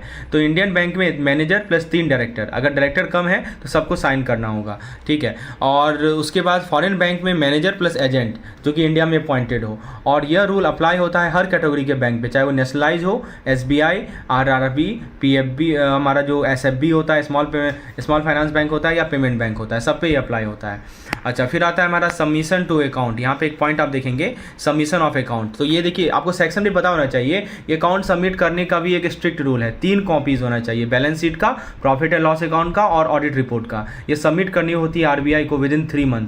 ध्यान दीजिएगा, 3 मंथ वाला कंसेप्ट याद रखिए। 3 महीना में 3 कॉपी सबमिट करनी होती है, जिसको हम और भी 3 महीने से एक्सटेंड कर सकते हैं। साथ ही ROC को भी सेम डॉक्यूमेंट भेजने होते हैं as per section number 32। Section number याद रहेगा ना, 32, ठीक है। अब मैं आपको बैंकिंग कंपनी की ऑब्लिगेशन की बात कर रहा हूँ, मैं आपको फाइनेंशियल स्टेटमेंट के बारे में समझा रहा हूँ। तो देखिए सेक्शन 29 बैंक कहता है कि फाइनेंशियल स्टेटमेंट बनाया जाएगा स्केड्यूल 3 फॉर्मेट में, मैंने अभी आपको बताया था, चाहे वो बैलेंस शीट हो या प्रॉफिट एंड लॉस अकाउंट हो। और उन्हें आरबीआई का 2 फॉर्म होता है, फॉर्म ए होता है जो कि बैलेंस शीट के लिए होता है, और फॉर्म बी होता है प्रॉफिट एंड लॉस अकाउंट में। तो उन्हें आरबीआई के फॉर्म के फॉर्मेट में भी बनाना होता है, और क्लोजिंग डेट 31 मार्च होता है, और इंटरनल सबमिशन जो है 30 सितंबर होता है। अब आरबीआई का गाइडलाइन मैंने आपको बताया ही कि आरबीआई ने स्पेसिफाई किया है कि फाइनेंशियल स्टेटमेंट बनाना है फॉर्म ए और फॉर्म बी में, जो कि एक स्टैंडर्डाइज फॉर्मेट है, ठीक है। और पब्लिकेशन ऑफ अकाउंट ये रूल 15 में आता है, यानी बैंक को अपनी audited financial statement local newspaper में पब्लिश भी करनी होती है with in 6 month from the end of the financial year, right. तो यही चीज़ है rule number 5 publication, publish financial statement plus audit report in local newspaper with in 6 month from the period and. तो यह था एक complete background banking financial statement के preparation से लेकर उनके कॉम्प्लाइंस और सबमिशन तक का जर्नी, राइट। चलिए अब मैं आपको ले चलता हूँ प्रिंसिपल बुक ऑफ अकाउंट पे। तो यहाँ पे आइए समझते हैं दोस्तों, बैंक का काम पैसा लेना और देना ही नहीं होता, उन्हें पैसा का रिकॉर्ड कैसे मेंटेन करना होता है, उन्हें पैसे का रिकॉर्ड कैसे मेंटेन करना होता है, वो भी इक्वली इंपॉर्टेंट है। जो पैसा उनको मिल रहा है उसका रिकॉर्ड मेंटेन करना इक्वली इंपॉर्टेंट है। तो हम समझेंगे बैंक के मेजर बुक ऑफ अकाउंट कैसे होते हैं, क्या होता है जनरल लेजर, कैसे profit and loss, subsidiary book, term deposit register मिलके अकाउंटिंग सिस्टम को कंप्लीट करते हैं। आइए डिस्कस जारी रखते हैं।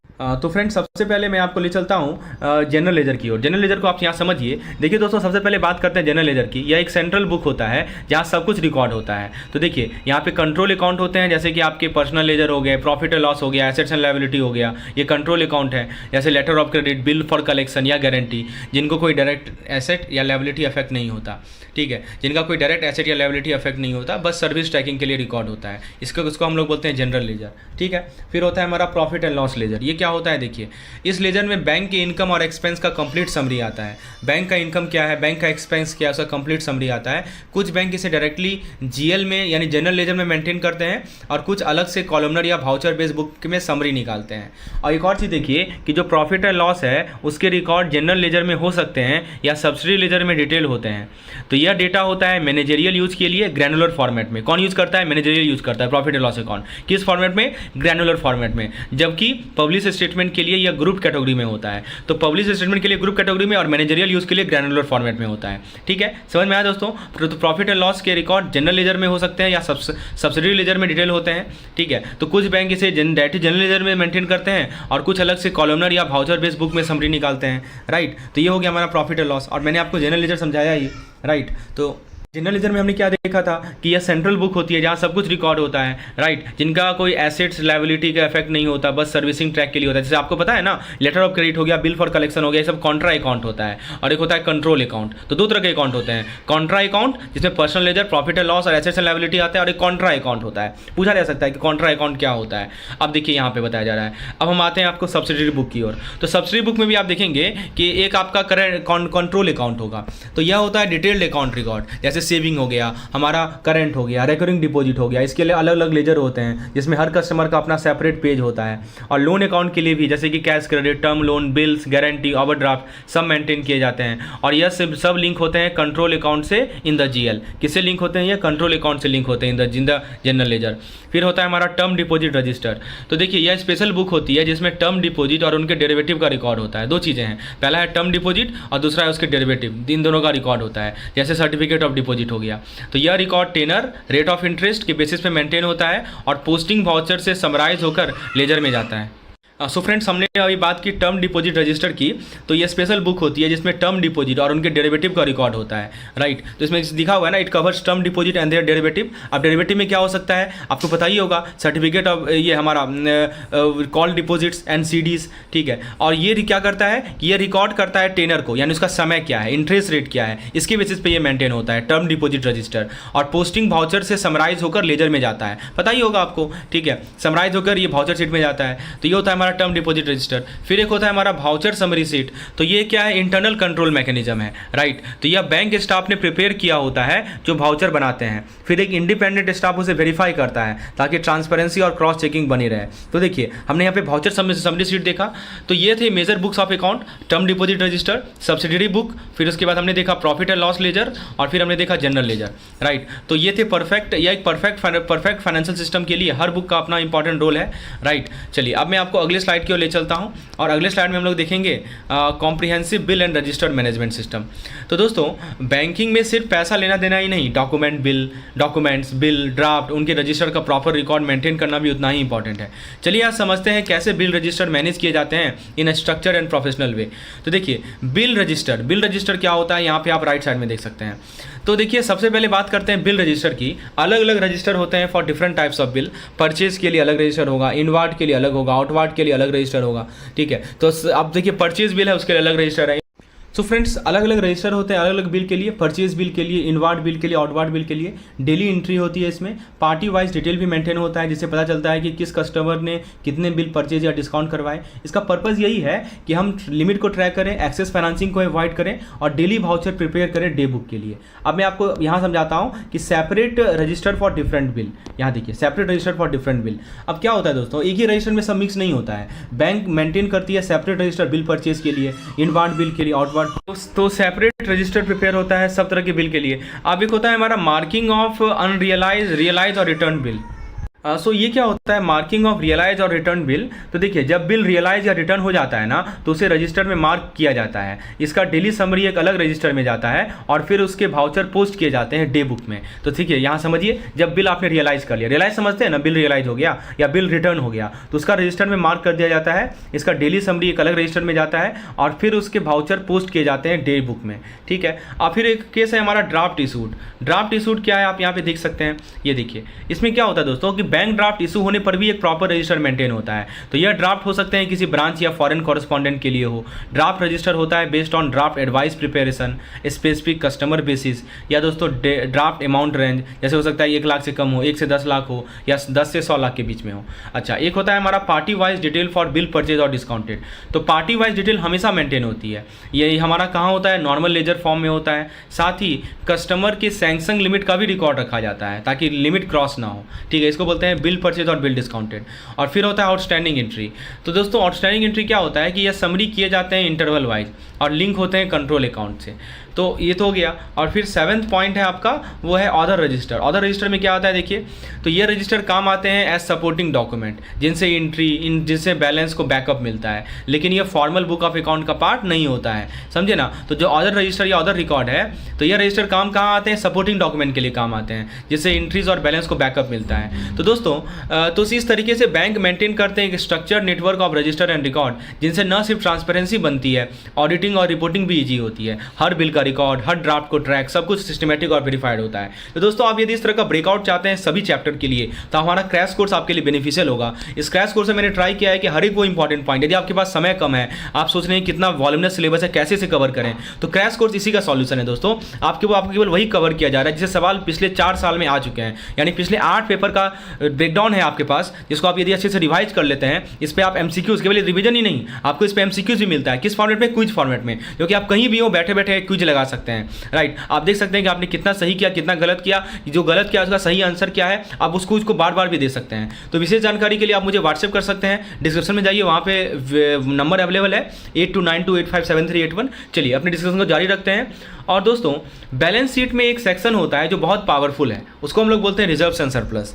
तो ये जो हमारा सेक्शन है इसको क्या कहा जाता है, रिजर्व्स एंड सरप्लस कहा जाता है। तो यह सिर्फ पैसा नहीं होता, यह होता है बैंक की फाइनेंशियल स्ट्रेंथ का असली मिरर, ठीक है। चलिए आज डिटेल में समझते हैं इसका ब्रेकडाउन सिंपल शब्दों में। पहला आप देखेंगे इसमें आता है स्टैट्यूटरी रिजर्व। मतलब क्या होता है कि यह वो रिजर्व होते हैं जो मैंडेटरी होते हैं, बनाए जाते हैं as per section 17 of the banking regulation act. इनको ट्रांसपेरेंसी दिखाना पड़ता है, ट्रांसपेरेंसी के लिए बनाए जाते हैं। ये याद रखिएगा, सेक्शन 17 और अदर BR एक्ट सेक्शन, ठीक है। और इसको सेपरेटली आपको डिस्क्लोज करना पड़ेगा जो मैंडेटरी डिस्क्लोजर है। फिर आता है हमारा कैपिटल रिजर्व। तो कैपिटल रिजर्व वो होता है जो प्रॉफिट एंड लॉस से डिस्ट्रीब्यूट नहीं किए जाते हैं, है ना। तो वो रिजर्व जो कि प्रॉफिट लॉस से डिस्ट्रीब्यूट नहीं होता तो कैपिटल रिजर्व कहते हैं। जैसे आपका एग्जाम्पल के तौर पर रिवैल्यूएशन सरप्लस हो गया। मान लीजिए किसी एसेट की वैल्यू बढ़ती है तो वो पैसा कैपिटल रिजर्व में जाता है, क्योंकि वो तो हमारे प्रॉफिट लॉस से तो नहीं आया है ना, एसेट का वैल्यू खुद बढ़ा है, तो वो रिजर्व हमारा रिवैल्यूएशन सरप्लस में जाता है। और एक और इंपॉर्टेंट रिजर्व है, इसको हम लोग बोलते हैं इन्वेस्टमेंट फ्लक्चुएशन रिजर्व, जो कि RBI ने 2018 से 2019 के लिए सजेस्ट किया था। तो यह प्रोटेक्ट करता है बैंक को मार्केट फ्लक्चुएशन से। फिर आता है हमारा शेयर प्रीमियम। जब बैंक किसी शेयर को फेस वैल्यू से ज़्यादा प्राइस पे इशू करती है, अब मान लीजिए फेस वैल्यू 100 रुपया है और उसको इशू कर रही है 110 रुपये पे, तो वहाँ पे जब भी ऐसा केस होता है जब बैंक शेयर को फेस वैल्यू से ज़्यादा अमाउंट पे इशू करती है तो उस एक्स्ट्रा अमाउंट को हम लोग कहते हैं शेयर प्रीमियम। तो यहाँ पे जो 10 रुपया है उसको हम लोग कहेंगे शेयर प्रीमियम, और यह भी अलग से दिखाया जाता है रिजर्व में। फिर आता है रेवेन्यू एंड अदर रिजर्व, तो यह होता है बचा हुआ प्रॉफिट जो कैपिटल रिजर्व के अलावा होता है। कैपिटल रिजर्व भी बचा हुआ था लेकिन उसके अलावा ये रेवेन्यू होता है। इसमें क्या क्या आता है, इसमें आता है depreciation right back, provision reversal, investment reserve account, ठीक है, आरबीआई के गाइडलाइन के हिसाब से एक्सेस प्रोविजन बेस में आते हैं। फिर आता है हमारा बैलेंस ऑफ प्रॉफिट। देखिए लास्ट में आता है बैलेंस ऑफ प्रॉफिट, यह होता है वो प्रॉफिट जो सब डिडक्शन के बाद बचा होता है, लेकिन अगर बैंक को लॉस होता है तो वो यहीं पे डिडक्शन के रूप में शो किया जाता है बैलेंस ऑफ प्रॉफिट को, ठीक है। तो बेसिकली यहाँ ये होता है जब वो प्रॉफिट जो सब डिडक्शन आपने सारा डिडक्शन कर लिया उसके बाद जो बचता है उसको हम लोग बैलेंस ऑफ प्रॉफिट बोलते हैं, लेकिन अगर बैंक को लॉस होता है तो वो यहीं पे डिडक्शन के रूप में शो किया जाता है। तो दोस्तों यह था एक simple breakdown of reserves and surplus, जिससे पता चलता है कि बैंक की एक्चुअल पावर और स्टेबिलिटी क्या है। यह सिर्फ अकाउंटिंग टर्म नहीं है, यह होता है बैंक का कॉन्फिडेंस लेवल। तो नेक्स्ट टाइम में जब भी आप बैलेंस शीट देखिए तो यह टर्म आपके लिए बिल्कुल क्रिस्टल क्लियर होना चाहिए कि ये रेवेन्यू क्या है, अदर रिजर्व क्या है, रेवेन्यू रिजर्व का मतलब क्या होता है, शेयर प्रीमियम क्या होता है, कैपिटल रिजर्व क्या होता है, ठीक है। अब मैं आपको ले चलता हूँ अगले कंसेप्ट की ओर जो कि है स्ट्रक्चर ऑफ बैंक डिपॉजिट। यहाँ पे देखिए इसको समझते हैं। तो देखिए दोस्तों बेसिकली आपने पहले ही बेसिकली यहाँ पे हम लोग देखने वाले हैं कि हमारा जो बैंक डिपॉजिट का स्ट्रक्चर कैसा होता है। तो ये बात करेंगे कि बहुत इंपॉर्टेंट कंसेप्ट की स्ट्रक्चर ऑफ बैंक डिपॉजिट, यानी बैंकिंग के हर पेपर में ये टॉपिक बार बार घुमा के पूछा जाता है। तो चलिए समझते हैं इसको सिंपल विजुअल तरीके से। डिमांड डिपॉजिट, देखिए सबसे पहले आता है डिमांड डिपॉजिट, मतलब वो पैसा जो बैंक को आप ऑन डिमांड वापस ले सकते हैं। इसमें ओवरड्राफ्ट, कैश क्रेडिट, देखिए पूछा जाता है which of the following is not a kind of demand deposit. आपके सामने 4 ऑप्शन दे देगा, तो सुनिए कौन कौन सा होता है। पहले क्या बताया मैंने, ओवरड्राफ्ट, कैश क्रेडिट, ठीक है। यहाँ पे देखिए फिर आता है हमारा mature time deposit, right, CDs, Vostro, merchant banker deposit, accrued interest, ठीक है। जो मार्जिन ऑन बिल परचेज है उसको हम लोग एक्सक्लूड करते हैं। जैसे हमारा सेविंग डिपॉजिट है, राइट, सेविंग डिपॉजिट है वो हमारा जो है इसका एग्जांपल होगा डिमांड डिपॉजिट का। फिर दूसरी तरफ आता है हमारा टर्म डिपॉजिट, तो जो फिक्स टर्म के बाद रिपेबल होता है, राइट, जैसे हमारा एफडी हो गया, आरडी हो गया, FD, RD, cash certificate, CDs, foreign currency NRI account. लेकिन याद रखिएगा जो हमारा मार्जिन बिल मार्जिन होता है ना वो हमारा डिमांड डिपॉजिट का पार्ट नहीं होता, ये पूछा जाता है। ये पिछले बार पूछा गया था क्या मार्जिन बिल मार्जिन जो है वो हमारा डिमांड डिपॉजिट का पार्ट है, तो नहीं है। फिर एक आता है हमारा notes on deposit. Notes on deposit क्या होता है, तो ये सेक्शन थोड़ा ट्रिकी है। अगर इंटरेस्ट डिपॉजिट पे एक्रू हो गया है लेकिन ड्यू नहीं हुआ है तो फिर शेड्यूल 5 में दिखाया जाता है, लिखा ना एक्रूड बट नॉट ड्यू, उसको हम लोग अदर लायबिलिटी यानी शेड्यूल 5 में शो करते हैं।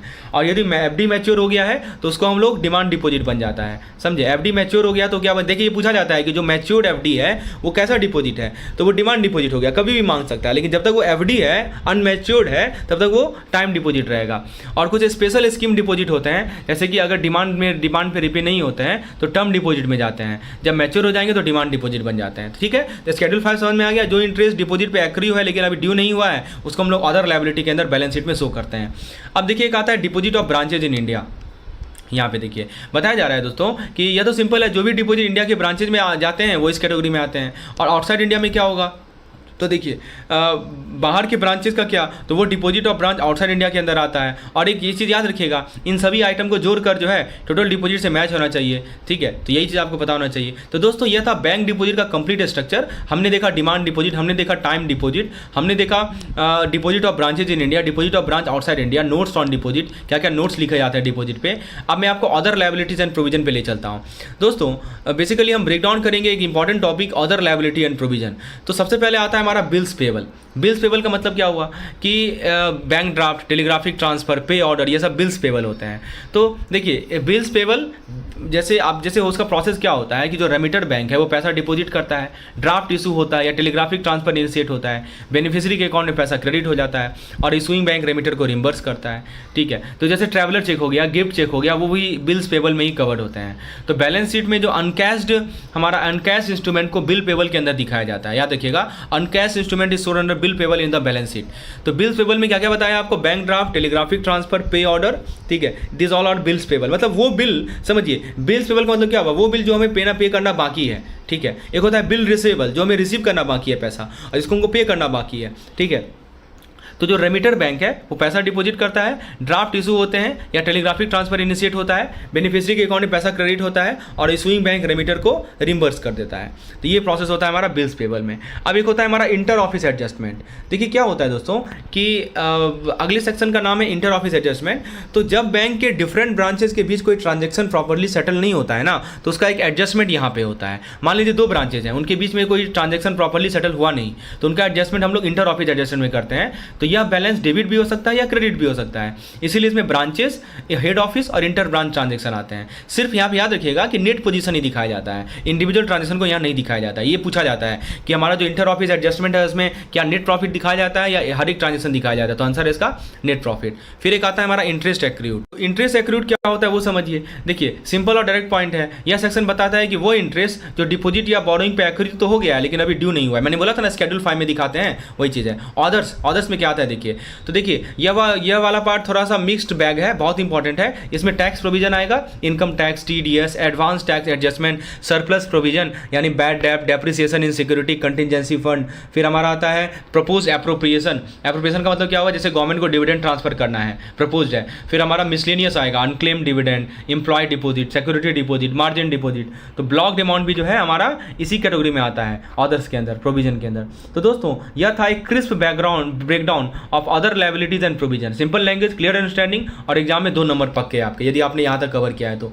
अब मैं आपको शेड्यूल 6 पे ले चलता। देखिए शेड्यूल में पूछा जाएगा शेड्यूल 5 में क्या आता है, शेड्यूल 6 में क्या आता है, ऐसे क्वेश्चन आता है। तो शेड्यूल 6 में देखिए क्या क्या आता है वो जरा देखिए। तो दोस्तों बात करते हैं शेड्यूल 6 की, जो डायरेक्टली लिंक करता है बैंक के कैश और रिजर्व बैंक के बैलेंस से। पहला आता है कैश इन हैंड। शेड्यूल 6 में पहला आता है कैश इन हैंड, यानी इंडियन करेंसी, फॉरेन करेंसी और फॉरेन ब्रांच के पास जो कैश पड़ा है वो सब के सब यहीं पे आते हैं। यानी सिंपल सी बात है, जो कैश है वो हमारे इसका पार्ट है। फिर उसके बाद जो नेक्स्ट है हमारा वो है हमारा बैलेंस विद RBI। तो दोस्तों ये 2 पार्ट में हो सकता है, करंट अकाउंट हो सकता है फॉर रेगुलर ट्रांजैक्शन या अदर अकाउंट हो सकता है स्पेसिफिक पर्पस के लिए, जैसे गवर्नमेंट बिजनेस या CRR रिक्वायरमेंट के लिए हो सकता है। तो ये भी हमारा शेड्यूल 6 के अंदर आता है। तो 2 चीज़ याद रखिएगा। इससे पहले मैंने आपको शेड्यूल 5 बताया था, यहाँ जो हमने डिस्कस किया था दोस्तों, ये सब जो का पार्ट था, किसका पार्ट था, अदर लायबिलिटीज एंड प्रोविजन की, जो कि शेड्यूल 5 में आता है। याद रखिएगा शेड्यूल 5 होता है अदर लायबिलिटी। पूछा जाता है कि शेड्यूल 5 में क्या क्या आता है, तो याद रखिएगा बिल्स पेबल आएगा, इंटर ऑफिस एडजस्टमेंट आएगा, इंटरेस्ट एक्रूड आएगा, अदर आएगा शेड्यूल 5 में। शेड्यूल 6 में क्या क्या आता है ये पूछा जाएगा। शेड्यूल 6 में आएगा कैश इन हैंड और बैलेंस विद RBI। तो ये 2 वर्ड याद रखिएगा, ठीक है। अब मैं आपको अगले शेड्यूल की ओर ले चलता हूँ। अब देखिए कुछ स्पेसिफिक आइटम होते हैं जिनके हम लोग अकाउंटिंग ट्रीटमेंट की बात करेंगे, ठीक है। तो इसमें क्या क्या आता है वो जरा देखिए। स्पेसिफिक आइटम अकाउंटिंग ट्रीटमेंट पहला आता है हमारा बैड, यहाँ देख सकते हैं आप, बैड डेप्ट एंड प्रोविजन, ठीक है। यहाँ पे देखिए इसमें क्या होता है दोस्तों, अब एक अकाउंटिंग बेस्ड आइटम है बैड डेप्ट एंड प्रोविजन। जब कोई एडवांस रिकवर नहीं होता है तो उसे डाउटफुल या बैड डेप्ट माना जाता है ना। आपने एडवांस दिया लेकिन वो रिकवर नहीं हो पाया तो उसको बैड डेप्ट मान लीजिए या डाउटफुल मान लीजिए। और ये प्रॉफिट एंड लॉस अकाउंट में एज प्रोविजन चार्ज होता है, आपको पता होगा, प्रोविजनिंग करते हैं इसके लिए हम। और कहाँ पे चार्ज होता है, प्रॉफिट एंड लॉस अकाउंट में एज प्रोविजन चार्ज होता है। और बैलेंस शीट में एडवांस नेट ऑफ प्रोविजन दिखाते हैं। क्या दिखाते हैं बैलेंस शीट में, advance so net in balance sheet, ठीक है। और फिर दोस्तों ब्रांच से बैलेंस शीट में बता दिया आपको, ब्रांच लेवल पे जो बिल हैं, जो CCOD हैं, अनसिक्योर्ड लोन जैसे डाउटफुल आइटम रिपोर्ट होते हैं, पर हेड ऑफिस में सब कंसोलिडेट करके नेट एडवांस दिखाता है। तो ब्रांच लेवल पे इंडिविजुअल आइटम को दिखाया जाएगा, लेकिन जो हमारा हेड ऑफिस लेवल पे है सबको कंसोलिडेट करके नेट एडवांस दिखाता है, ठीक है। उसके बाद आता है हमारा क्या, प्रोविजन फॉर टैक्सेशन। यहाँ पे देखिए क्या होता है दोस्तों कि टैक्स का ट्रीटमेंट कैसे होता है। तो जो टैक्स प्रोविजन होता है वो प्रॉफिट एंड लॉस में प्रोविजन के अंदर चला जाता है। टैक्स का प्रोविजनिंग होता है ना, उसको प्रॉफिट लॉस अकाउंट में डाल देते हैं और बैलेंस शीट में दिखाया जाता है अंदर अदर लायबिलिटी एंड प्रोविजन, ठीक है। पूछा जाता है कि जो टैक्स का प्रोविजनिंग है उसको बैलेंस शीट में कहाँ दिखाते हैं, तो याद रखिएगा शेड्यूल 5 में जो अदर लायबिलिटीज एंड प्रोविजन है वहाँ दिखाते हैं। और जो हमारा मैंने आपको वहाँ भी बताया था शेड्यूल 5 में। और जो प्रॉफिट एंड लॉस अकाउंट है उसमें प्रोविजन के अंदर चार्ज होता है। उसके बाद हमारा जो नेक्स्ट पार्ट है वो है रिबेट ऑन बिल डिस्काउंट। तो यह पॉइंट थोड़ा टेक्निकल है पर एग्जाम के लिए इंपॉर्टेंट है। देखिए होता क्या है दोस्तों, जब भी बैंक बिल को डिस्काउंट करती है ना तो पूरा डिस्काउंट अपफ्रंट चार्ज करता है, पर जो पार्ट अभी अर्न नहीं हुआ है उसको रिबेट कहलाता है। देखिए 2 चीज़ होता है, एक होता है अपफ्रंट चार्ज, ठीक है। तो जब भी बैंक बिल डिस्काउंटिंग करती है, बिल डिस्काउंट समझते हैं ना आप, जैसे मान लीजिए कि मैं एक सेलर हूँ, मैं एक एक्सपोर्टर हूँ, ठीक है। अब मैंने सामान तो बेच दिया और इंपोर्टर ने मुझे बिल दे दिया, लेकिन बिल ड्यू होगा, मान लीजिए कि अभी महीना चल रहा है अप्रैल और बिल ड्यू होगा जून में, और हमको पैसा का तुरंत जरूरत है। मैं एक्सपोर्टर हूँ, मुझे पैसा की तुरंत जरूरत है, तो मैं बैंक के पास गया, बैंक को बोला कि ये बिल रख लो और मुझे अभी पैसा दे दो, लेकिन डिस्काउंट कर लो। बैंक अपना चार्ज लेगी, तो जो डिस्काउंट होता है ना दोस्तों वो अपफ्रंट चार्ज कर लेती है पूरे डिस्काउंट बैंक, पर जो पार्ट अभी अर्न नहीं हुआ है वो रिबेट कहलाता है। तो देखिए अर्न पार्ट जो है बैंक के इनकम अकाउंट में जाता है, लेकिन जो अनअर्न पार्ट है, जो रिवेट वाला पार्ट है, वो एक रिवेट अकाउंट में जाएगा। और अगर ट्रायल बैलेंस में दिया हो तो लायबिलिटी साइड पे शो होता है, नहीं तो प्रॉफिट एंड लॉस अकाउंट के डिस्काउंट अमाउंट में से माइनस किया जाता है। यही चीज़ समझाया जा रहा है। मैं फिर से रिपीट करता हूँ, जो पार्ट आपने अपफ्रंट ने बैड डेब्ट देख लिए उसको कहाँ डालना है, तो एक बार मैं आपको रिवाइज करा देता हूँ। बैड डेब्ट एंड प्रोविजन, उसको प्रॉफिट एंड लॉस अकाउंट में प्रोविजन के रूप में डालते हैं, राइट। फिर मैंने आपको बताया आपको प्रोविजन फॉर टैक्सेशन, उसको बैलेंस शीट में अंदर अदर लायबिलिटी एंड प्रोविजन डालेंगे, या नहीं तो प्रॉफिट एंड लॉस अकाउंट में प्रोविजन अकाउंट में डालेंगे। और जो हमारा रिवेट ऑन बिल डिस्काउंटेड होता है उसको प्रॉफिट एंड लॉस अकाउंट में जो डिस्काउंट होता है उसे डिडक्ट करके शो करते हैं। अच्छा, अब मैं आपको बैलेंस शीट बैंकिंग एसेट का मैनेजमेंट का ओवरव्यू, देखिए आप बुक देखेंगे ना तो उसमें सब स्केड्यूल दिया हुआ है, लेकिन मैंने आपको स्केड्यूल 5, स्केड्यूल 6, स्केड्यूल 7 जिससे सवाल बराबर आते हैं वो मैंने समझा दिया। आप चाहें तो सब स्केड्यूल याद रख सकते हैं कि कौन से स्केड्यूल में क्या आता है, लेकिन 3 स्केड्यूल हमेशा याद रखिए। स्केड्यूल 5 में क्या आएगा, स्केड्यूल 6 में क्या आएगा, जो कि अभी मैंने आपको बताया है। पूछा जाएगा कि which of the following is a part of schedule 6, मैंने बोला ना कैश इन हैंड या जो बैंक बैलेंस विद आरबीआई होता है स्केड्यूल 6 का पार्ट है। स्केड्यूल 5 का क्या पार्ट होगा, स्केड्यूल 5 को याद रखिए अदर लायबिलिटीज एंड प्रोविजन आता है, जैसे कि आपका टैक्स प्रोविजनिंग हो गया। अभी मैंने आपको और भी एलिमेंट समझाया था।